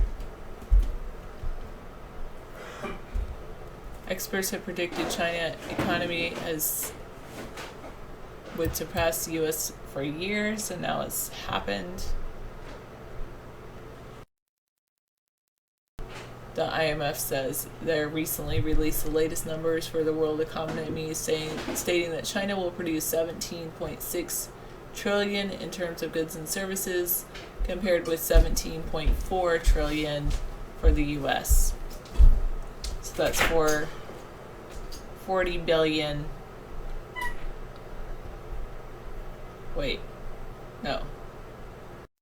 400 billion more, 200 billion more than the U.S. Just 14 years ago, the U.S. produced nearly 3 times as much as the Chinese. So it's basically we're not producing anything. This was published today. This is not an old story.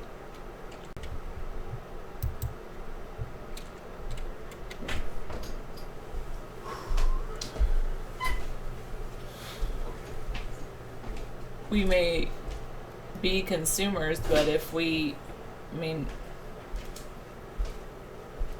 how are we consuming if we don't have anything to trade?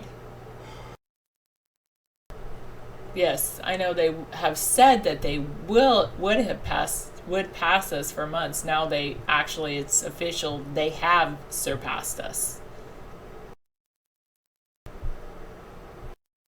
According to CNN, it was 1/10 this size in 1980.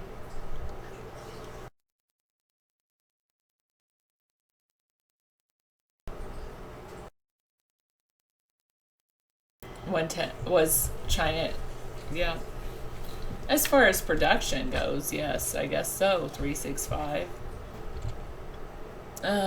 It would be interesting to compare it per capita. PPP, is that per? I wonder what. China now accounts for 16.5% of the global economy when measured in real PPP.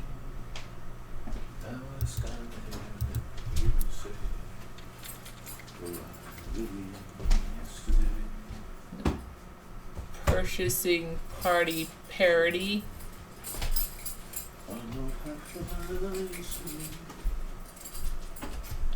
I do wonder about that.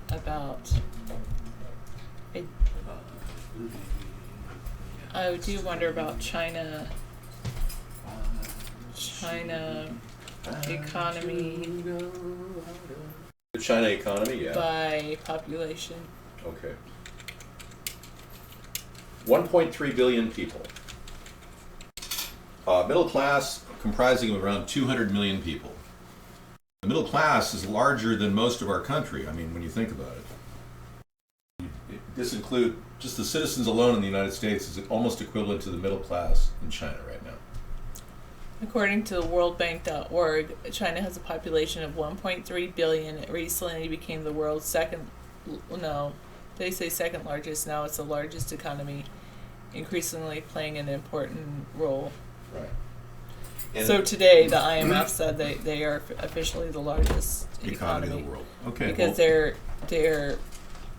and mainly the reason for that was that they're producing more than we are. Yeah, you can thank Bush and you can thank Obama for that. Yeah. Well, let's be clear. We're going to go ahead and waste another 6 years. David Nation. We've already wasted 8 under Bush. We're going to waste 6 more. I hope I didn't offend you earlier, David Nation. I wasn't meaning to offend you. Yeah, well, we didn't bail out as GM. We bailed out China owns GM. Shanghai GM owns most of General Motors now. So we've already lost most of General Motors, all of Chrysler, and we're about, Ford is still hanging on. But I mean, seriously, how much does the American people need to get kicked in the ass in order to get a real president in front of the American people leading this nation? What is it going to take?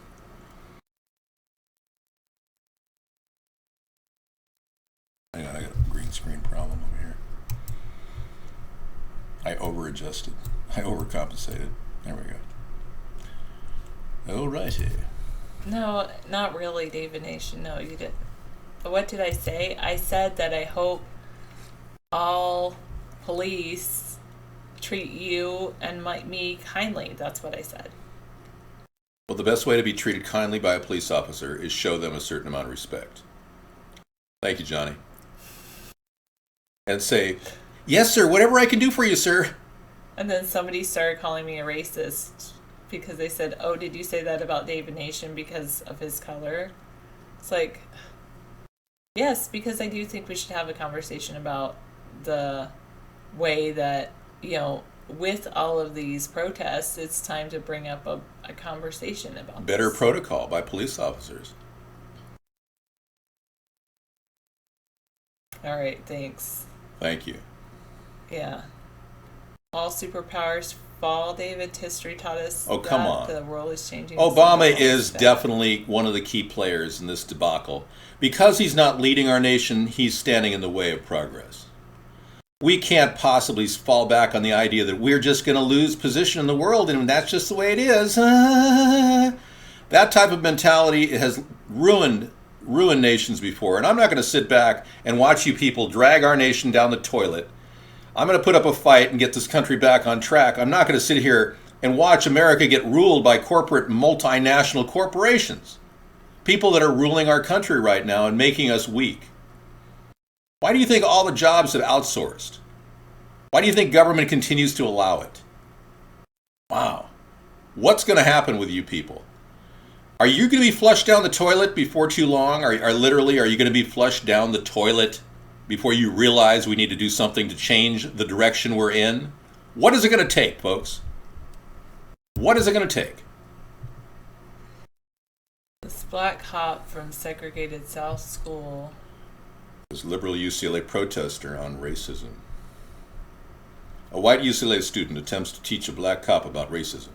But there's just one problem. He lived through segregation in Jackson, Mississippi. The video begins. My parents lived through, through segregation. Yes, they were there during segregation, and my parents were. There was so much going on in Jackson, Mississippi.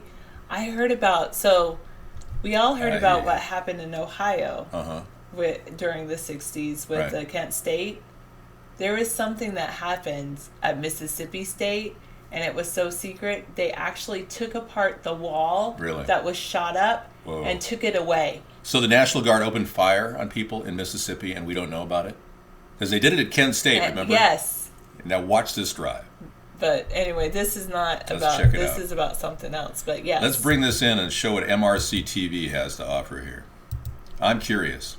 The best way I found is just to click the outside box, but go for it. Outside box. Whatever, it worked. It's good. Go ahead. As a person of color, are you ashamed to be a part of such corrupt system? As a black man, have you ever experienced racism? You're a bunch of fucking puppies for the New World Order. You fucking know that? In your experience as a black man, have you ever experienced racism? Yes, when I was a little boy in Jackson, Mississippi. I grew up in Jackson, Mississippi. Where the restaurant said colors only, whites only. I couldn't ride in front of the bus. My mom had to sit in the back with me with all of us. So I grew up in the deep South. I was 16 years old, so I know racism, okay? I can spot it. You accept that there is a covert type of racism.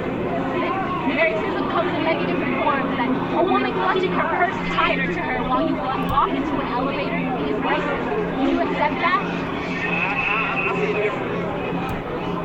But you don't think you all have racism?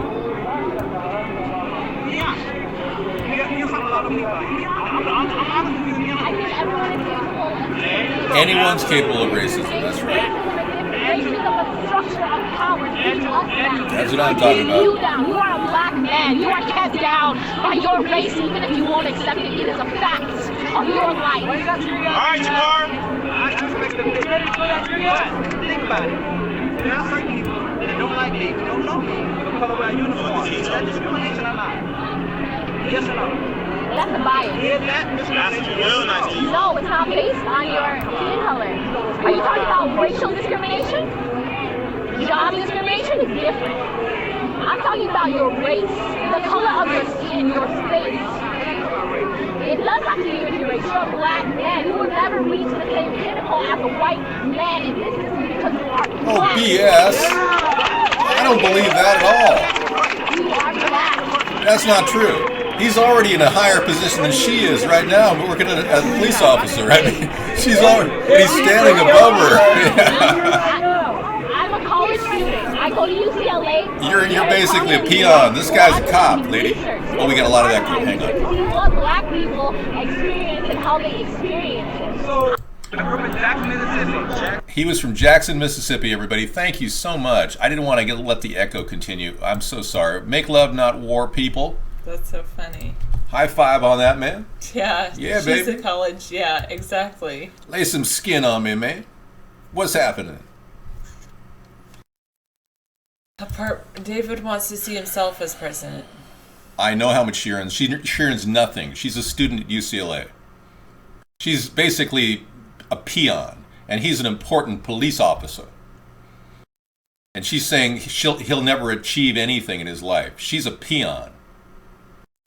I was very poor out of quality. I kind of tend to think that she has some racial hostility or something. Yeah. Reverse white prejudice. By her pointing out, you're a black man, you're never going to achieve more than this, she herself is having some kind of racial bias. Why would she think that he's not capable of achieving more because of his race? I think she's part of perpetuating the system. Okay.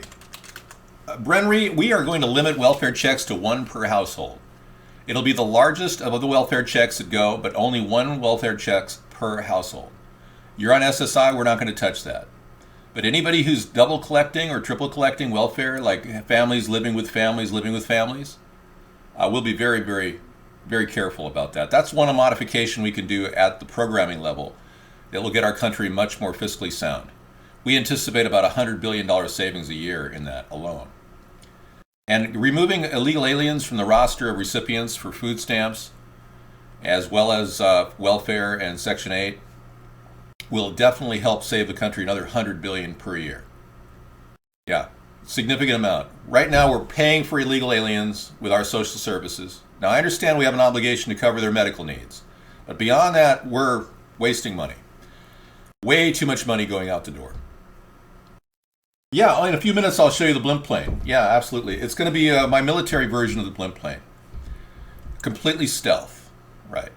Okay. Benefit Street. It was a big controversy there.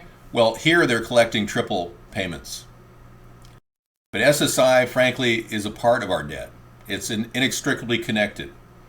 We're not going to touch SSI in terms of benefits, but I will make modifications. For instance, we will, thank you for asking guest 487, we will definitely raise the payroll tax to an unlimited amount for anybody. Basically no cap on the payroll tax. That will bring in a lot more money. People making over $135,000 right now don't pay any extra payroll tax on the extra income they make.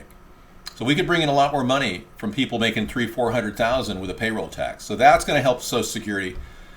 There's talk about raising the age of retirement to 70. I'm flipping on that one. I'm back and forth. I need to feel it out with the American people because our entire population is growing older and getting more tired of working. And it wouldn't be within the theme of the political views of the people of America for me to raise the retirement age to 70 like a lot of Republicans are saying we should do.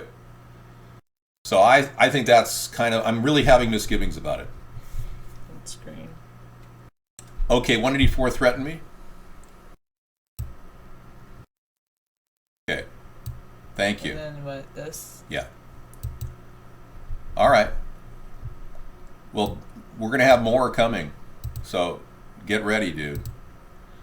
Yeah, we'll be going all out. I'll be going all out to use my freedom of speech to show you what this country is all about.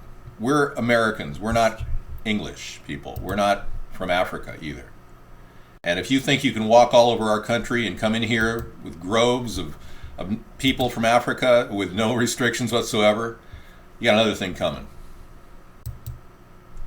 All right. We'll be glad to. Did you copy that too? Always copy the second one. Sorry. You missed it. Always copy the second one. We need all documentation. Could you post that thread again so that we could, get it again? Thanks. Go ahead and copy it. Bring it in.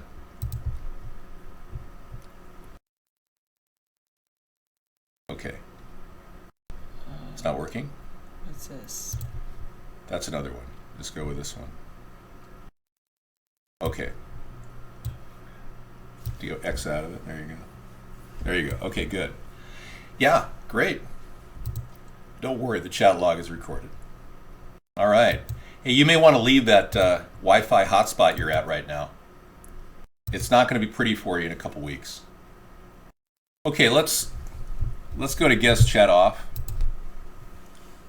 Are you for tech companies bringing in Chinese engineers and not using American ones? No, of course not. I'm against that. When Bill Gates asked George Bush, I remember when he asked George Bush to bring in illegals from India, he needed 3,000 programmers from India, give them all green cards. Bush didn't do it. It occurred to me that our CEOs are selling us down the river. They're not even willing to train young high school graduates to be programmers and work at Microsoft. I mean, it's ridiculous. Hi, Synthase. You want to turn off guest, or you do want to turn off guest? They want to leave guest chat on. Okay, yeah, we'll leave it on. There's a lot more guests. We got a lot of good guests on tonight, yeah. Yeah. Yeah, so I'm going to be, as you know, I live in complete security and have the ability to do anything necessary to defend Sarah and I in the event somebody were to even come up to our door, because we don't take visitors. And even walking up to our house in and of itself could very well be dangerous to anybody. But I will use extreme force in dealing with anyone who gets near me. So be prepared to die if you want to go ahead and threaten us. Alrighty. Because you know it could be turned off at any moment, Fro Daddy. Yeah. Yeah, let's go to this. I don't want to look at this. Thank you. I know I got chemtrails, I got crashes, anything could happen. Well, there's a lot of potential there. Nobody really wants to have their head splattered all over some drywall. But the nice thing about, the paint that I have, see how sticky that thing is? It's really the mouse. The nice thing about having nice paint that can, clean up, I'll be glad to paint the wall after I, take care of business. Okay, X, there you go. Yeah, I'd like it to be compressed. I don't like that. So, and when you move screens, you can't really move them unless you really hold down on that mouse. That's just so you know. It seems to be the mouse itself. All right. I don't talk about my arsenal. It's not something I even discuss. There's no point in talking about an arsenal. What arsenal? Thank you. My background's kind of cool.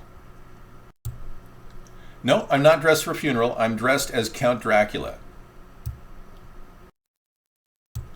Oh, I know the public domain of my front door is actually my property is my property. You breach my property, you're in violation of my rights as a citizen. I want you to know that.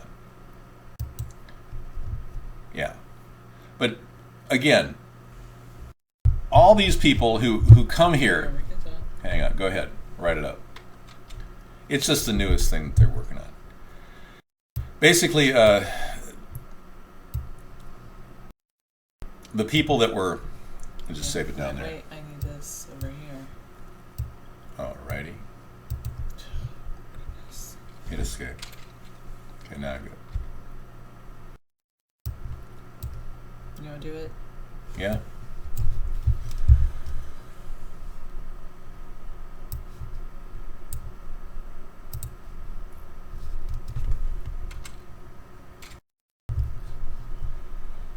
I think what's happened is the chat is moving so fast that we have to literally go ahead and grab that name and ban it because they're just spamming it right now.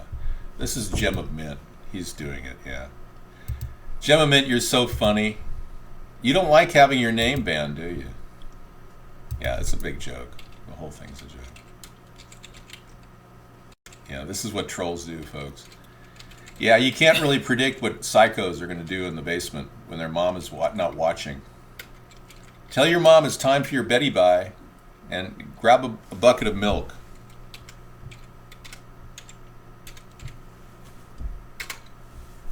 There we go. Okay, chat should be up and running now, folks. Sorry.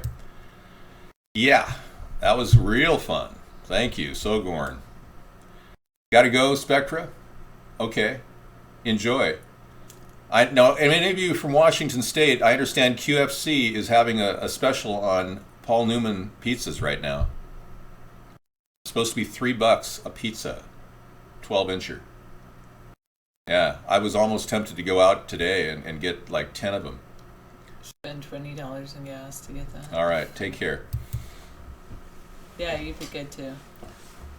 Yes, what are the thoughts of the West Baptist Church? I understand, Brenda. Many people have asked about the West Baptist Church, the Westboro Church, Fred Phelps. I understand many of you have many questions about that. He did do the due diligence to make sure that the laws were abided by to the correctness supported by the Supreme Court. Yes, indeed. Thank y'all for coming in talking about freedom today and stopping war. Yeah. I don't do his voice. I don't think he has a voice. He's just a bunch of signs saying that God hates fags, and that's not exactly my cup of tea, thanks. I think it's wrong to do that to people who fought in the military, and it's just abusive. It's a misuse of actually, it's an invasion of the Snyder family's privacy. I don't do Sarah Palin's voice. It's invasion of the Snyder family's privacy, I believe. But I can understand the Supreme Court ruled. What I'm curious about is now that abortion clinics can be approached within 30 feet, now you can approach an abortion clinic within 1 foot and protest. I'm wondering if they're going to do that with abortion clinics, the Westboro Baptist Church people. Oh, did I give them an idea? Uh-oh. I better not talk about it. What's your stance on military funding? Uh-oh. I think military funding could be slashed by 50%. And we could definitely get the corporate contract repeaters out of the picture. People that are just getting repeat contracts because they had one last year, that's got to be targeted, red tagged, and removed. Well, I don't really believe that you have to sit around and judge people because, frankly, this isn't a religious show. But if you want to violate a person's privacy and, do that, that's entirely your choice, I suppose. But I still think the Supreme Court ruled wrong in that Westboro case. I really do. Yeah. Even if it's 1,000 feet away. There's just something wrong about denigrating a person when they're burying their family. Do I think God hates fags? That's not a thinking question. It's a belief. There's no thought involved in that. Either you believe in the text of the Bible and believe that homosexuality is an abomination, or you don't. It's really a kind of a belief, not a thought. I think net neutrality is non-existent. I don't think we have it. I think the NSA is up our ass deep. And anything we do is being monitored. That's what I think.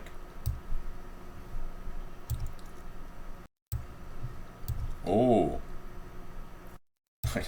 First of all, African people don't even say things like that. It's constructed.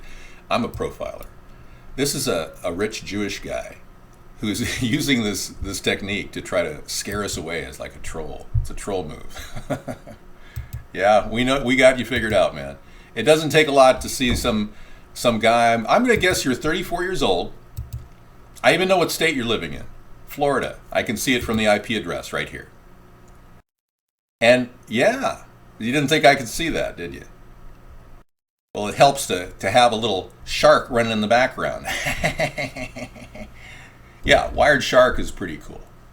So don't think you're coming in here unseen, and we are recording this for the NSA and the DHS. So when they get back to you, they will be sticking you in with a nice little cell with Bubba. You and he can spend some time together. Get to know each other. Bring a lot of lube, if you can. IP are very confusing, yeah. A very confusing IP. I thought Mark said you aren't allowed to track IPs. Oh, I don't track them. I said the NSA does. That's correct. You see, we have a third-party assistant in our show called the NSA. They are watching everything we do. So everything is going on through that little wired shark thing. No, I'm not in the NSA, no. I'm no affiliation whatsoever. I'm not a government employee. I'm not a career politician. I'm just an average guy. That's the big question, isn't it, Wayne Pardue? Well, some people will go to no extremes thinking they can evade the ultimate sentence, which will be probably a very serious federal crime, what you're doing. It's called cyber stalking. And anyone who does it will be facing years of prison. Not to mention anyone who DDoSes somebody will be facing years in prison. No, it wasn't. But I do believe that a 34-year-old who's Jewish is doing this. And I can tell you why. I read sentence syntax, and the etiology of a sentence syntax can be traced to its origins. When people construct sentences, you can actually trace where they learned English and what subculture they live in. For instance, if I said oy vey, what is that? Yiddish? Oike? All right. Oy vey. Okay, we're now in the after show, so it's time for me to wake up. Oh, is that right, Sogorn? Well, you don't work for the NSA, do you? Have you guys heard about that terrible malware called Reagan? Yeah. You've got a little bit of a problem. You're wearing scruffy blue jeans, and the bottoms of your blue jeans are not hemmed. They're rough. That's what I'm getting. Am I right? Margaret Thatcher. Now, I like Margaret Thatcher in that movie, but Sarah didn't. Yeah, it's true, I didn't.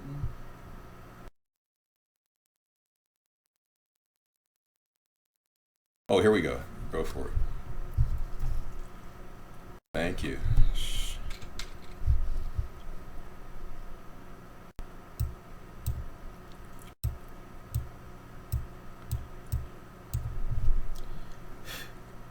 I think we should get a can of air for Christmas, you know? Yeah, sure. That sounds like a plan. Here, let me do it. There you go. You got it. You're so good. You're so fine. You blow my mind. Hey, Ricky. I can talk. Feel free. You can just ban that. Okay. You know, one of the nice things about dedicating my life to this effort, I could care less if somebody tries to come up to my door. For me, it's like, no big deal. Yeah. You know, she did stimulate the English economy. She really did. And Margaret Thatcher had held the ground on expenditures at a time when a liberal government in England pretty much was going to walk all over the place. And kind of like what they're doing in America, bankrupt the nation. Excellent, excellent, yes. Very good UK TV series. The name is Benefit Street. I have to see that.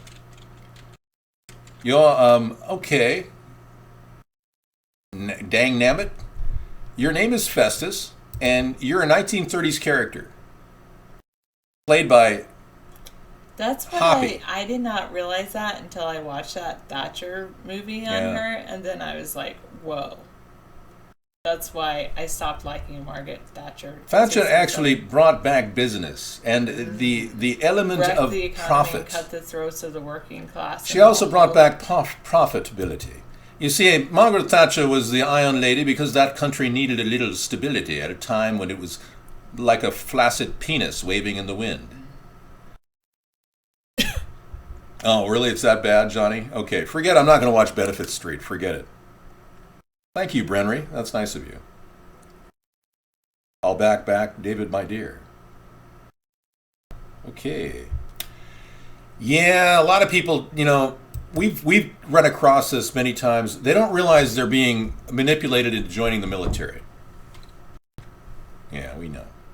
I'm so scared. Golly, I'm living in constant fear. Yeah. Bring it on, baby. I want to get it over with. I want to see your brain splattered all over the drywall. Come on by. I support the military too. Yes, I do support the military. I believe that the military has a good guest chat off.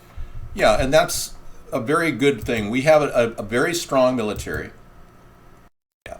But I'll tell you something. If we have to lower the amount of military hardware we were putting out, like all these F-18s we're buying for no reason, then I think that would save us about $300 billion a year.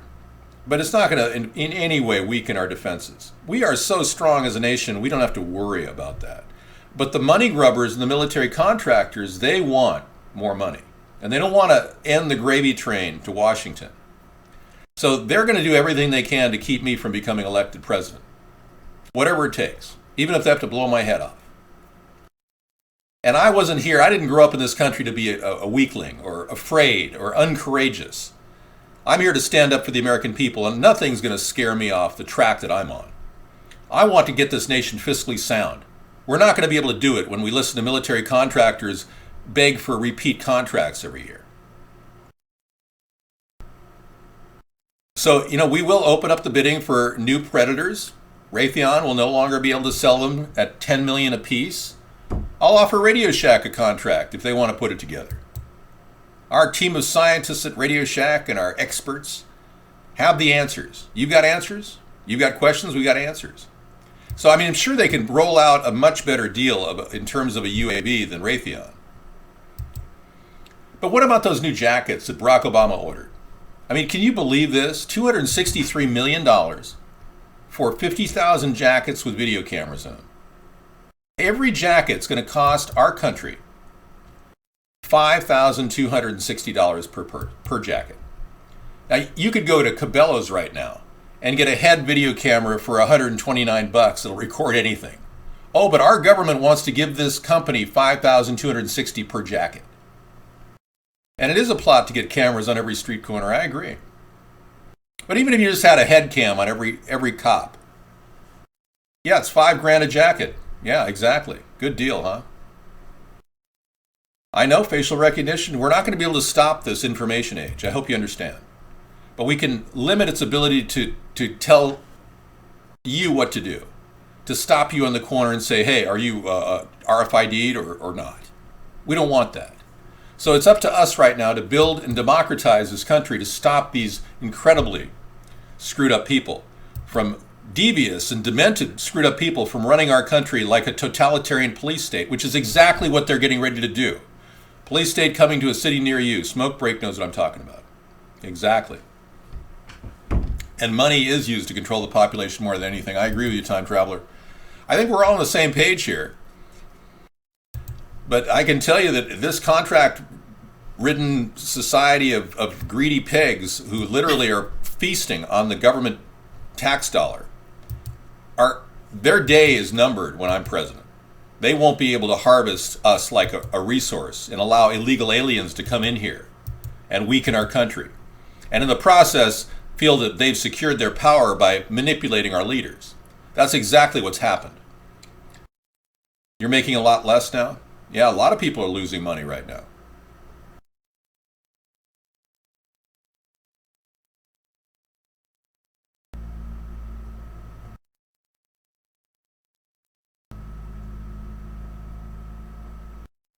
Well, I'm not a troll at all. I'm trying to help you understand I'm not like a person you've ever seen running for president, Sogorn. My chances are 12%. Hey, Australia, why don't we throw it on the Barbie? Well, we've got a very selective election where only a few people are selected. And I guarantee I won't be selected. I'll be the last choice because I'll be the choice that they'll least want. But unfortunately, a third-party presidential candidate who can articulate a plan for America is exactly what this country needs. All right.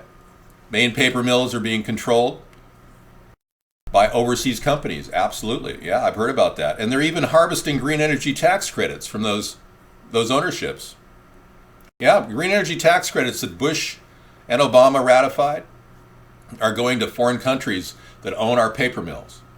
You know what they do? They put together a black slush, and they're allowed to use green energy tax credits when they create this black slush from the pulp mills, simply by adding a little diesel to it. It's a trick of the trade. They just add a little diesel to the black slush and it makes a biodiesel. So they say that they get green energy tax credits. And they're all harvesting like $2 million per industry per year. It's really unbelievable, yeah. Anyway, they stink, but they are making lots of money on our country. They are harvesting us like a resource. Folks, we are so down the road of ruining our nation and losing our country to foreign powers that if you don't step up right now and do something to create a third party with me and with Sarah, this country is going to be literally without any alternatives but to go in the same direction we've been going, which is downhill. And we must realize that.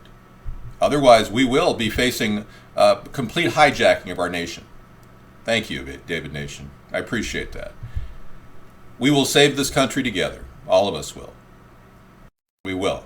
We have to believe in something, folks, so why not believe in something possible? I'm running for America's third party, Sogorn, yes. And this is the real deal. I'm unorthodox, I'll admit that. But I believe that this country could actually begin to turn around and gain control of its borders, kick a lot of these corrupt people out of government. We could do a sting operation on government employees where they don't even do anything and just say, hey, what are you doing? Well, I don't know.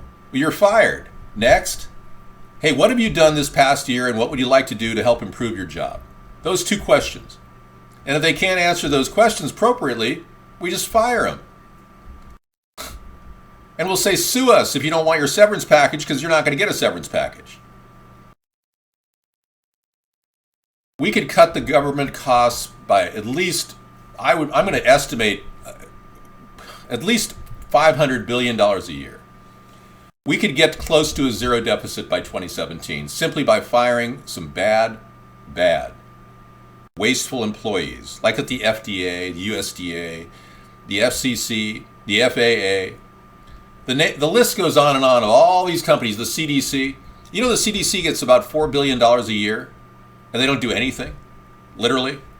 They run around pretending like we're helping the Ebola victims come over to our country and get saved. I mean, seriously. The IRS, exactly. They're bringing in a ton of money. We're paying tax dollars for them to go after anybody who's making any money and not reporting it. Well, I'm sorry to say, Storm Davis, firing federal employees is the only way we're going to get our budget under control. There's over 77,000 federal employees that make over $150,000 a year. There's over 100,000 Pentagon employees that make $100,000 in the tech sector. 100,000 workers that work through the Pentagon and all the State Departments that make literally $100,000 a year. It's unbelievable the amount of people that are literally sucking money in big time, and that's why our society is splitting into a caste society where there's a lot of haves and there's a whole lot of have-nots. Yes, Ebola is as real as you want to make it. There's a lot of belief right now, Sogorn, that Ebola may have very well been, a propaganda ploy. But until I see the actual death certificates of 5,600 people in Liberia, I can't verify that. This recent story of the loss of 2 people in Yemen, I have yet to vet that story and find out where it was originally propagated. I'm still looking into it. But when they say numerous sources, the CIA pulls that out of their ass whenever they want to convince the American people that this is the BS you're supposed to believe in. So I'm not quite sure if anything we're getting right now from the open press, which isn't open at all, is actually legitimate. Even those ISIS beheadings in Syria. I'm very concerned that many of them have been faked to control the population's view of war and force us into some other nonsensical engagement with Syria, which is the worst thing our country should do right now. Bashar al-Assad has nothing to offer the American people. We are not the 9/11 police force around the world. We were never supposed to be. Why would we go in there and patrol a country that's a sovereign nation and begin surgical strikes on an imaginary rebel force while we just sent $500 million US into the rebel forces in Syria? We have the most convoluted foreign policy in US history right now. And I mean that. I've been looking in as a bystander of United States foreign policy for about 30, 40 years.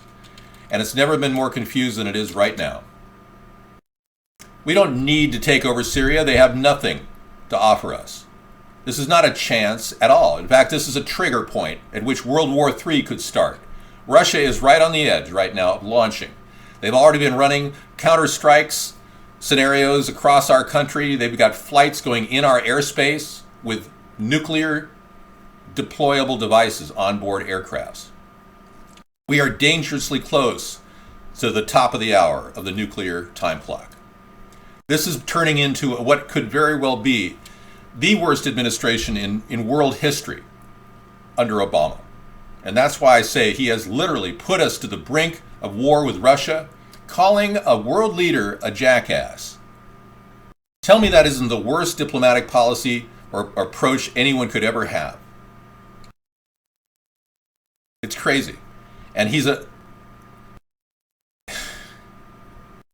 atrocity. He is an abomination, this man, for using his ego and putting it ahead of the best interests of this nation long term with Russia. A lot of people believe that bioweapons from U.S. labs were used to create the Ebola outbreak. That's not something that we shy away from. We talk about it on our Conspiracy Monday show, for sure. Monday is the night where we talk about all the possibilities that our government could be working with any number of new scenarios. We talk about chemtrails. We also carry on and talk about that on Truth Tuesday as well. What is going on in our skies? Why are they spraying things? What's happening? Why are all these lines darting across the skies? The American people don't know what the heck's going on. They're very upset. I don't want to talk about werewolves on Monday. No, I don't have a night. Halloween is when I talk about werewolves. Well, I would not doubt it at this point because we don't know what they're spraying above us.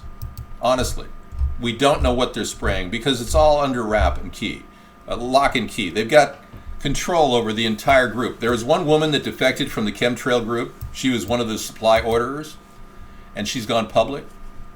She not only lost her job when she asked, what are they spraying? Why are they requesting aluminum and barium to spray in our atmosphere?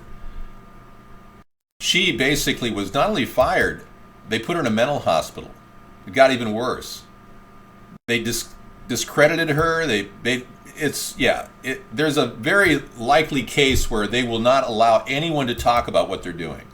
But they are openly talking about it at universities, about climate studies, and how the government is using chemicals in our atmosphere. So we talk about that on Tuesday. Anyway, our country needs to shore up its borders. It needs to bring our troops home. It needs to use our troops to replace some of the border patrol on our southern border because we have a real problem of illegals just flying in here whenever they want. Yep, he moved to the Philippines and married a 20-year-old, that's right. Art Bell, yeah. Yeah, well, the weather patterns have changed, and if they want us to believe that we have a global climate collapse going on or climate change happening, they really are making it happen. They're trying to control our weather, yeah. I came up with the same theory that the guy over at geoengineeringwatch.org came up with at the same time, that they're trying to create an artificial drought in California, and it's working. Almost 1 million people in the Kern County area are without decent potable water to drink right now. around the nation, we're going to see a major agricultural shortage because of the drought. And it's going to affect the price of food products at our shelves. So they're trying to trigger something. And their goal ultimately is to, I guess, create the climate, no pun intended, for political change of some sort. And I don't think it's a third party. That's not on their agenda. They just want us to like descend into martial law and let the two parties continue to rubber stamp the Patriot Act and NDAA and keep taking more and more political control over our lives with police forces in our streets, fully armed. All the while, President Obama is standing there going, well, make no mistake about it. I don't want a police state for me. When he's signing all kinds of acts in front of secret executive orders, literally to put more weapons in the hands of local police departments. We're talking about armored trucks, a whole lot more bullets.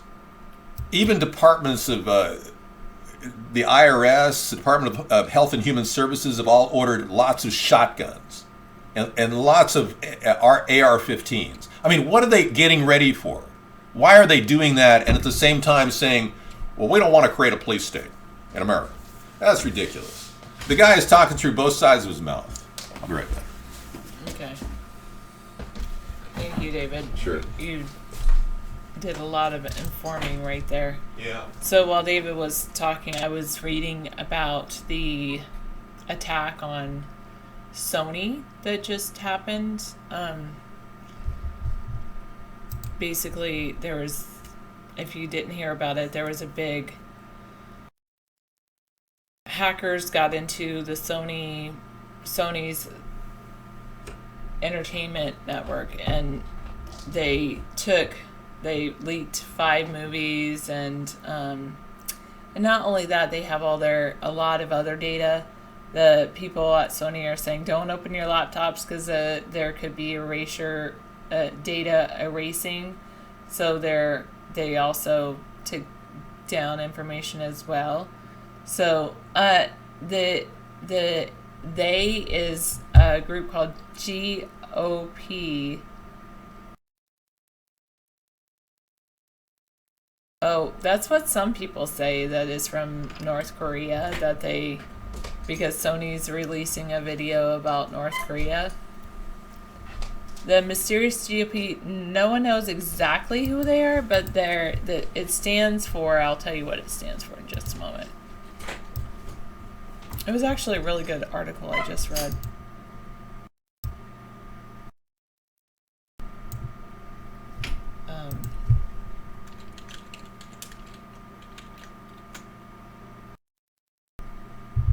Guardians of Peace is what they're calling themselves.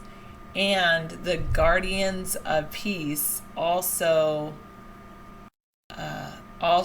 threatened, they said, if your company doesn't act right, we're also coming after your family. Well, let me get you the actual, it's a USA Today article that I read. I thought it was very good writing.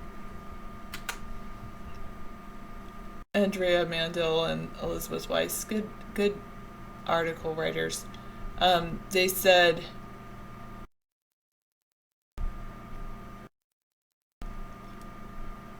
some of them said, anyone who loves peace could be our member. Please tell us your mind at the email message below. And a site gives users anonymous disposable email addresses. I don't know, but it's the Guardians of Peace. And then there was but they also did send a second message to Sony and said something about targeting families as well. Yeah, wow. It's crazy. Well, a lot of these Sony employees are making a couple $1 billion apiece, and Sony's stock has tanked over 42% this year. And they went after, they were releasing 5 new movies, and they put them out on like BitTorrent sites. Oh, they already released them on BitTorrent well, sites? I mean, this group, yeah, who basically took down Sony, and then not only they did that, but then they also, they put basically they burned Sony's servers For and 1 year? then they Wow. posted information on other sites. Wow. So they really hurt Sony. Sony's reeling from this. Yeah. 4chan did that in 2012. Wow. Yeah, that's kind of crazy. You know, a population of very disgruntled young people who have nothing to do but play on the internet can lead to this. I don't know if I want to click that from Life. Thank you. Yeah, we're not going to do that. Thank you. Yeah, I don't trust that site.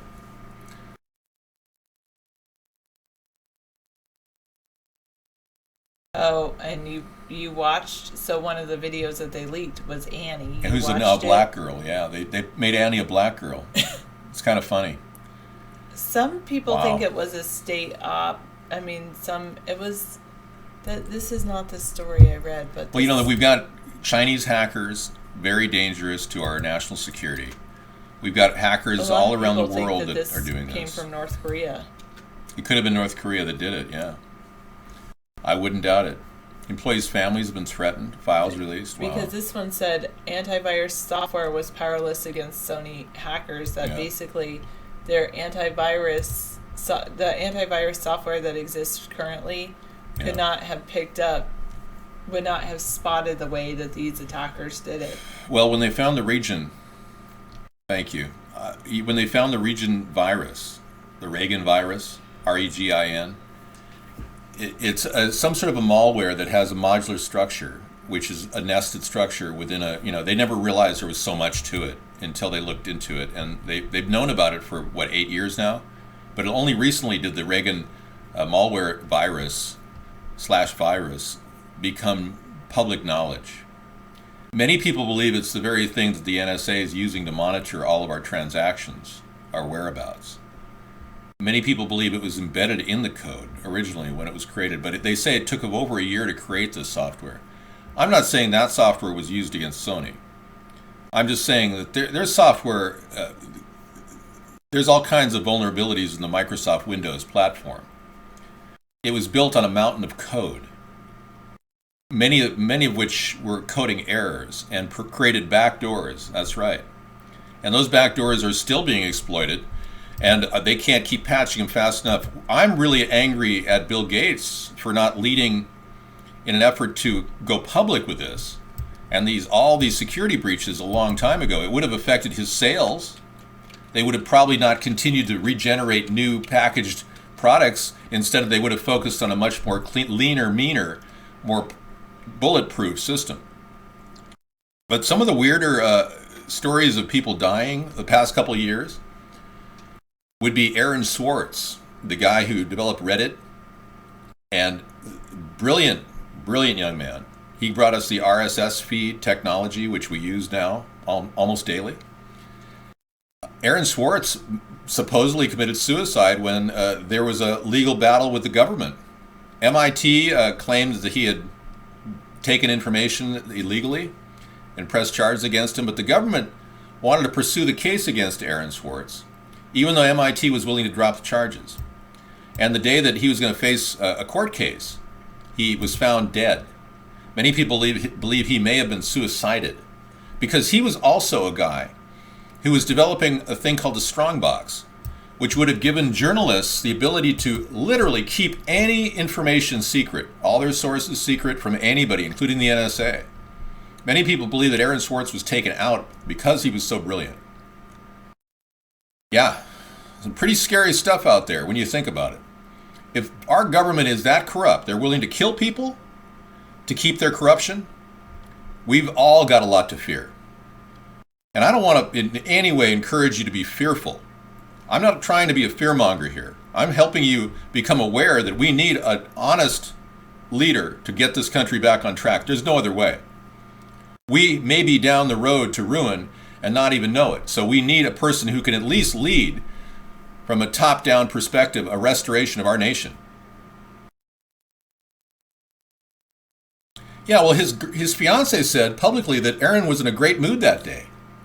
He was looking forward to going to trial, and he'd already put together a $2 million legal fund to battle the government on charges that he erroneously took documents from MIT.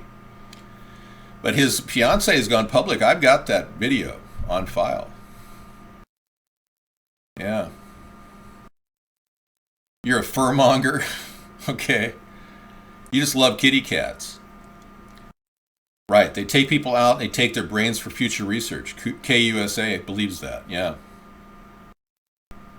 Well, if cryptocurrency could bring secure communication systems, trolls are, and we have to somehow lean on cryptocurrency in the future, whatever we have to do to maintain some solidarity in our financial sector, I'm open to all kinds of alternatives, but I'm a believer in the mixed economy. Many different, much like a guy, uses many investments to shelter any loss. Our government needs to use many different types of trade, and currency would be great, currency alterations, in order to hedge any kind of major disaster from occurring in any one currency. Our US dollar, though, is strong. We are still leading the world currencies. Even though the global economy is collapsing, we're still in the lead right now. But there's efforts among the BRIC nations to break away from the G20 and the G7. Brazil, for one, has been under a lot of pressure lately because they are very angry. As a member of the IMF, they have not had the loans given to them by the IMF that they expected. So they're leading the way toward a possible move by other nations. Over 160 nations are thinking of an alternative currency as a world currency, which many people believe could be the real spike that'll hit the American economy if that happens. But they can only muster up about $100 billion in equity, which is hardly enough to balance world currency. You need trillions of dollars to make other people believe that, oh yeah, your currency's good. Right now, our petrodollar still leads the way and has a good, strong buoyancy in the world market. There's no way it's going to be just falling down because BRIC nations are gathering together to create another world currency. This is interesting. That's right. They're just a fraction of the IMF funds. A small fraction, trolls are. I know, and Brazil's suffering in many ways. They use their own people to carry the sugar cane to make the ethanol that powers up their trucks. It's kind of a sad world where if you're at the bottom, you have to carry sugar cane every day just to feed your family. Thank you. Well, I'm glad you love it when I talk like this. This is a real serious effort. Thank you. Okay, I'm reading some more news. New Mexico levied a $54 million penalty against the U.S. Department of Energy today.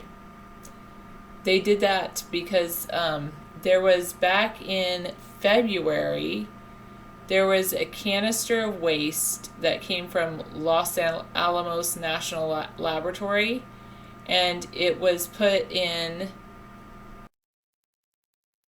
the waste isolation pilot plant, which is it's the nation's only underground nuclear waste repository, and so there's basically a bucket of waste that erupted in February, and they closed the underground storage in New Mexico, and so they've given a fine to the Department of Energy.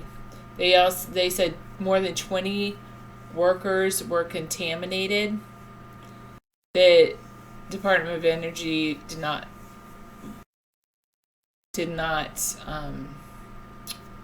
has not responded about their $54 million fine. Yeah, goodbye Philippines and Thailand due to the storm Ruby. Huge storm hitting the Philippines right now. The name of the storm is Ruby. I think, there's going to be a lot of help needed to rebuild the Philippines.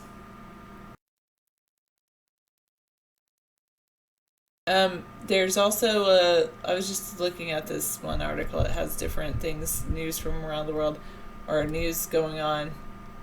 CBS was, if you received Dish Network, CBS was not there was some dispute, so they didn't show CBS shows starting Friday night for about 12 hours. CBS channels were cut off Dish Network, but now they have a multiple year deal. So CBS will be back on Dish. I know, big deal. Yeah, there will be mass flooding, and you're right. Probably a lot of people will die. I have a friend of mine. Actually, she has adopted like a city in the Philippines, so I think it would be good to try to do something to send something to the Philippines to help them. How about an airdrop of food and supplies, Well, I'm thinking this might be advantageous. Let me bring it into the room.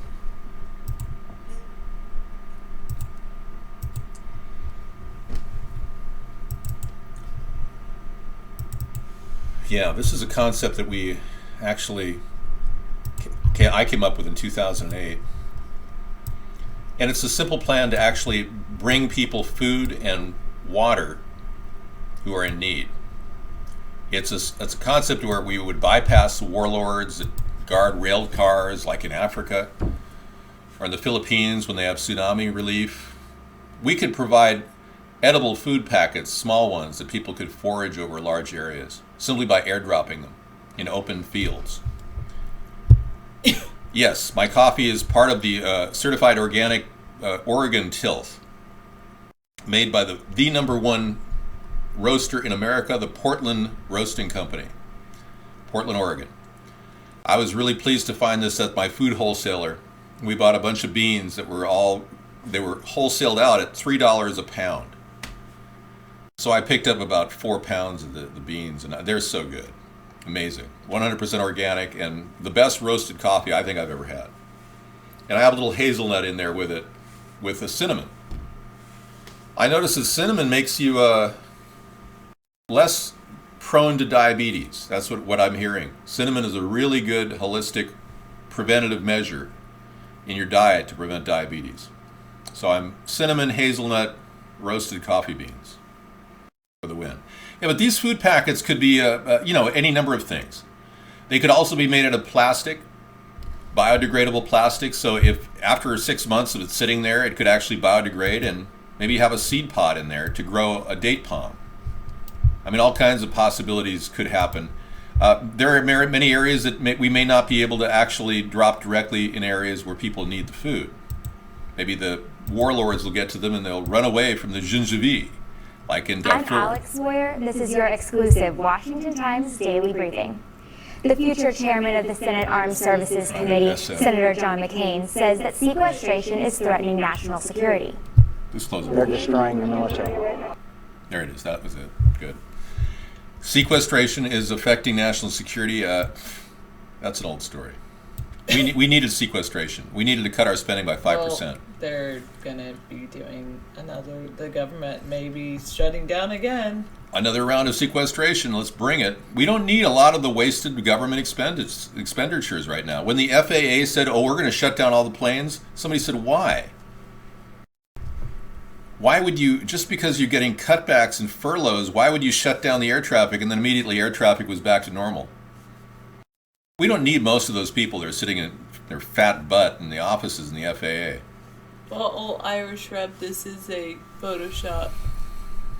Yeah, that was a picture I photoshopped and put together. I didn't just stand there waiting for the plane to drop it. If you do donate any canned goods to the relief in the Philippines, make sure that they're open top. Yeah. Because they might not.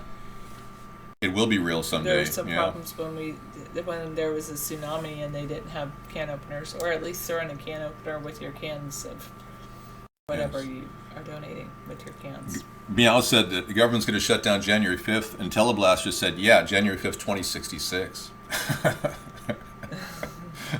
Nobody really cares about a government shutdown anymore because they know that they're just printing money up out of thin air. We're all getting poorer, so I shouldn't laugh, because every dollar that we're spending out is now inflated, or the prices are inflated, so the dollar is worth less. Well, give us food first. We need the help. You got it right the first time, Pepperoni Ricky. Flies. Walton, food is a lot better than money. If we send money to Haiti, it usually goes in the hands of, oh, I know. Congress is declaring a war on Russia. It's ridiculous. Thank you, Meow TV. They don't even know what they're doing. But yeah, we in Haiti, you know, when that terrible earthquake occurred and 350,000 people died. It was a huge earthquake in Haiti, you know, many years ago, like 4 or 5 years ago. Anyway, you're going to take off, Sarah? Yeah. Thank you so much. The supreme leaders of that country have been benefiting from the aid that we give Haiti. We've given Haiti almost $2.5 billion. Thank you, Sarah. Thank you for the anti-war rally. That was great. Sarah gave us so much time tonight. That was so great. A lot of you Sarah fans are really, you know, feeling good tonight. I know. You got to look at my ugly mug for another 15 minutes. Oh, well. Yeah, it's great having a beautiful woman in the room, isn't it? Okay. Putin has ordered army movement of 1 million personnel for exercise during Christmas. Yeah. Well, if there is an encounter in Ukraine during Christmas with Putin making a move on the eastern portion of Ukraine, we don't have the positioned troops to deal with that. We can't possibly mount more than maybe 2,000 to 3,000 U.S. personnel in that area. It's not likely going to affect how Russia behaves. Basically, Putin could walk right into Ukraine right now and we couldn't do a damn thing about it. Thank you, Obama. Obama hasn't positioned any troops anywhere near the border that could easily counter that, and it's too late anyway. Had we done it when Crimea was taken, we would have had a chance to alter the course of history, but right now we haven't even put up a fight. So, thank you, sir, Prime Traveler. We probably are going to allow Russia to take over Ukraine. It's inevitable. I don't mean to telegraph that, but it's inevitable. Barack Obama and the EU created a vacuum of power, and Putin would be foolish right now if he didn't attack. Sorry to say that. I don't want to say that. Many people are saying he's playing it his cards close to the vest right now, but he's probably getting ready to make the move. All right. He wants a reacquisition of the Soviet Union. Putin's always wanted to reposition Russia's power structure in that area. And that's why he would be right there to support Syria if Bashar al-Assad felt threatened by our presence. But what's going on with the air raids in Syria by Barack Obama in what he claims is a necessary surgical strikes against ISIS, whatever that is? It's just a simple plan to continually harass and trigger violence with Syria and ultimately Russia. And Bashar al-Assad has played a very cool hand, and so has Putin up to this point. I wouldn't doubt it, Pepperoni. I've seen those pictures of Obama and Osama. Walton, I'm not here to say that Russia was good any time. I don't want to in any way alter the course of history by dissing a world leader like Vladimir Putin. I would never call him a jackass. We need to open up a dialogue in helping the economy of Ukraine. We've dropped the ball there. Basically, Barack Obama did nothing to reintegrate into the discussion about helping the economy. He just called him a jackass and walked away like a typical pompous ass that he is. Putin said hard times ahead. He wasn't kidding. The Crimea acquisition cost Russia $7 billion a year. Their nation's GDP is about what we make, about $2 trillion. Their national GDP in Russia is about $2 trillion. So, $7 billion isn't that much. It won't phase their country that much. But if they were to take over the Ukraine, they'd be looking at a lot more. So it's really a financial decision. Do they want to take on that responsibility? Highly unlikely that they're going to want ultimately to take on that responsibility. So I'm kind of glad that Putin hasn't done that. But there's a vacuum there. They're waiting, at any time to pounce on Ukraine. I think that Putin is a strong leader for Russia. Hey, Concordia. I can't say he's been a bad leader for Russia. He hasn't openly allowed any democratic action in his country. But his country comes from very strong communist roots. There's no part of communism is basically designed for democracy. Nothing like our country where we strive to be a democracy and aren't. Russia doesn't strive to be a democracy. He's a very smart person, and he comes off very, very well. The American people and world population enjoy listening to Putin's dialogues. He's actually talked about what he believes is a new world order attempt by Western culture monetary elitists. Putin believes that he's been targeted by those elitists, and they want to basically keep pushing deeper and deeper into the territory of the former Soviet Union. Hi everyone, we all have been subconsciously programmed by video games. It's time to put our skills to the test, but this time it's real. Teleblaster.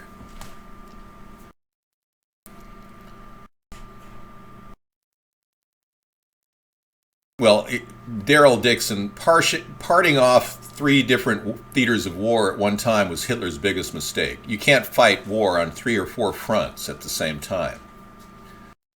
Hitler was a terrible person too, and he should never have been given safe passage to Argentina, where he resided to the end of his life. That was a huge mistake. And it makes me wonder who in the FBI allowed that. Why weren't we Americans made aware that Hitler had survived Austria and moved to Argentina? But recently we found that out in a story that we made a copy of. Yeah. It's a nice house. Very, very, very nice house. Yeah, it's very serious. And I give you guys this link whenever I do this show. Whenever I mention it. The FBI knew. Yeah, he didn't die. No. Too weird. After 70 years, the FBI is slowly releasing paperwork that verify that Hitler went to Argentina rather than commit suicide. Now, many of you probably heard about the rat lines the Vatican had.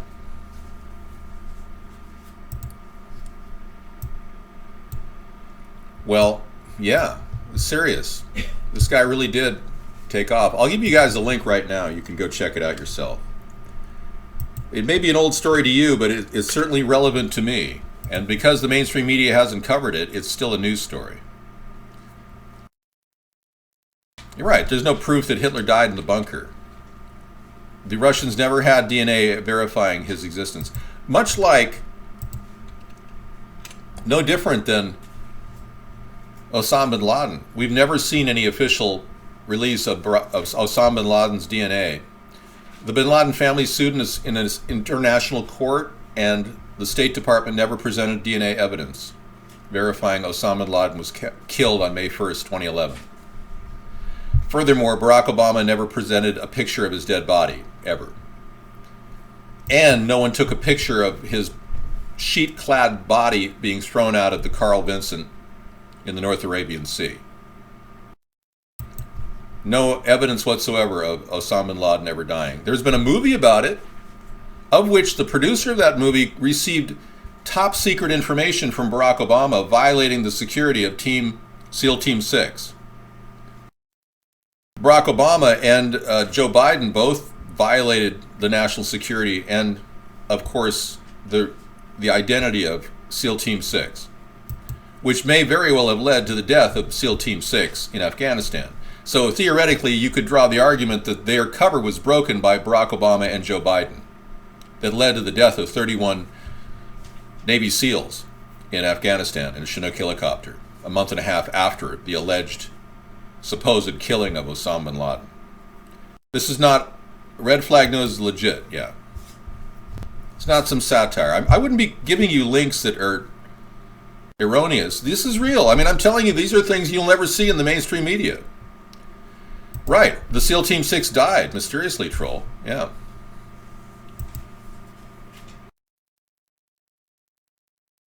Yes, right. Ganja Girl made a good point. People should pay attention to when the FBI declassifies stuff. They got to declassify it, put it out there, because of freedom of information, but at the same time they do it in a very low-key way. Walton, I'm not really that concerned about Russian history, and Joseph Stalin's fate is irrelevant to me, simply because I'm not Russian. I'm an American, okay? I wouldn't know. Giraffe Brain, I think you're making that up about Adolf and his sauerkraut.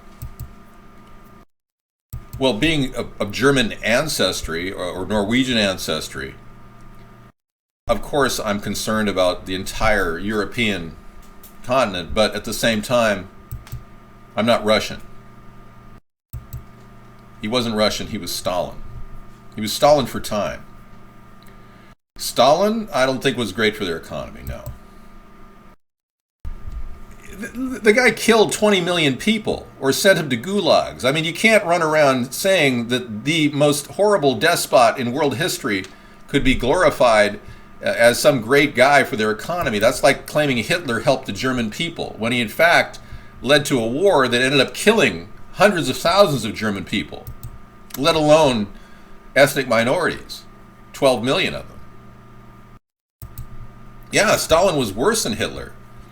It goes in the ranking of Stalin's the worst, Hitler's the second worst, Pol Pot was the third, and based on population, then you look at Napoleon and Attila the Hun, and there's a few others that weren't so pleasant either.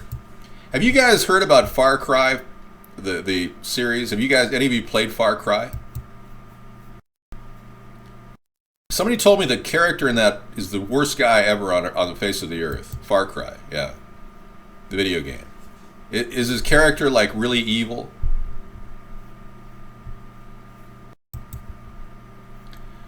Well, yeah, I'm not saying that Germany... Let's not talk about Germany, okay? Frankie, obviously there's a lot of people with expert knowledge about Germany. You know, I don't consider Mao Zedong the heinous world leader like I would Stalin. But yeah, there were many killings under Mao Zedong and his revolution. Pol Pot stacking the skulls, the 9 million skulls of Cambodians, that wasn't too cool. Okay, thank you, Diarrhea. And I want to say, in all fairness, thank you, Constipation, just to make sure we're politically correct. No, my family never killed anybody. My family left Germany in 1100 AD, the Sponheim family. There were a few Sponheims that stayed around the castle to guard it, but most of my Sponheim family heritage comes from Norway. We were Vikings.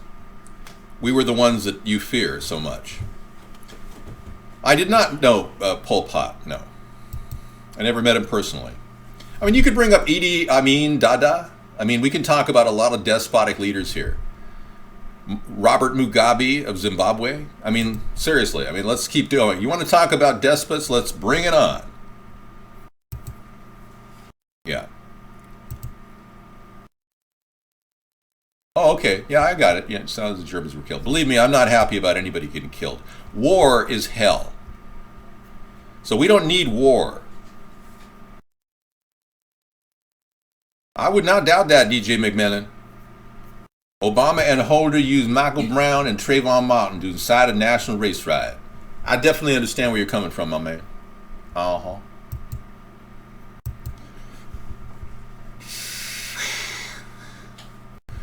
You know me on TV, I take that as a personal insult. I'm one of the cleanest guys that ever walked the face of the earth. I shower at least 3 times a day. Okay? Man.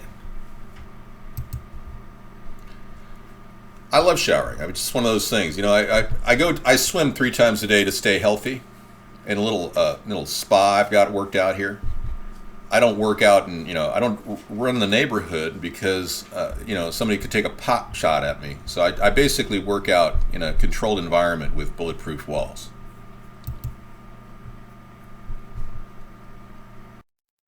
Yeah, sticks and stones, Albert Einstein, yep.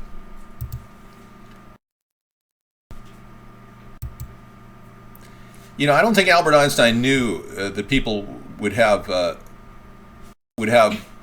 weapons of mass destruction at that time. He was just coming up with those ideas and introducing them to us. So, yeah, well, those are hard to come by, UK. Yeah. We're still we're building bulletproofing for the BMW we just picked up.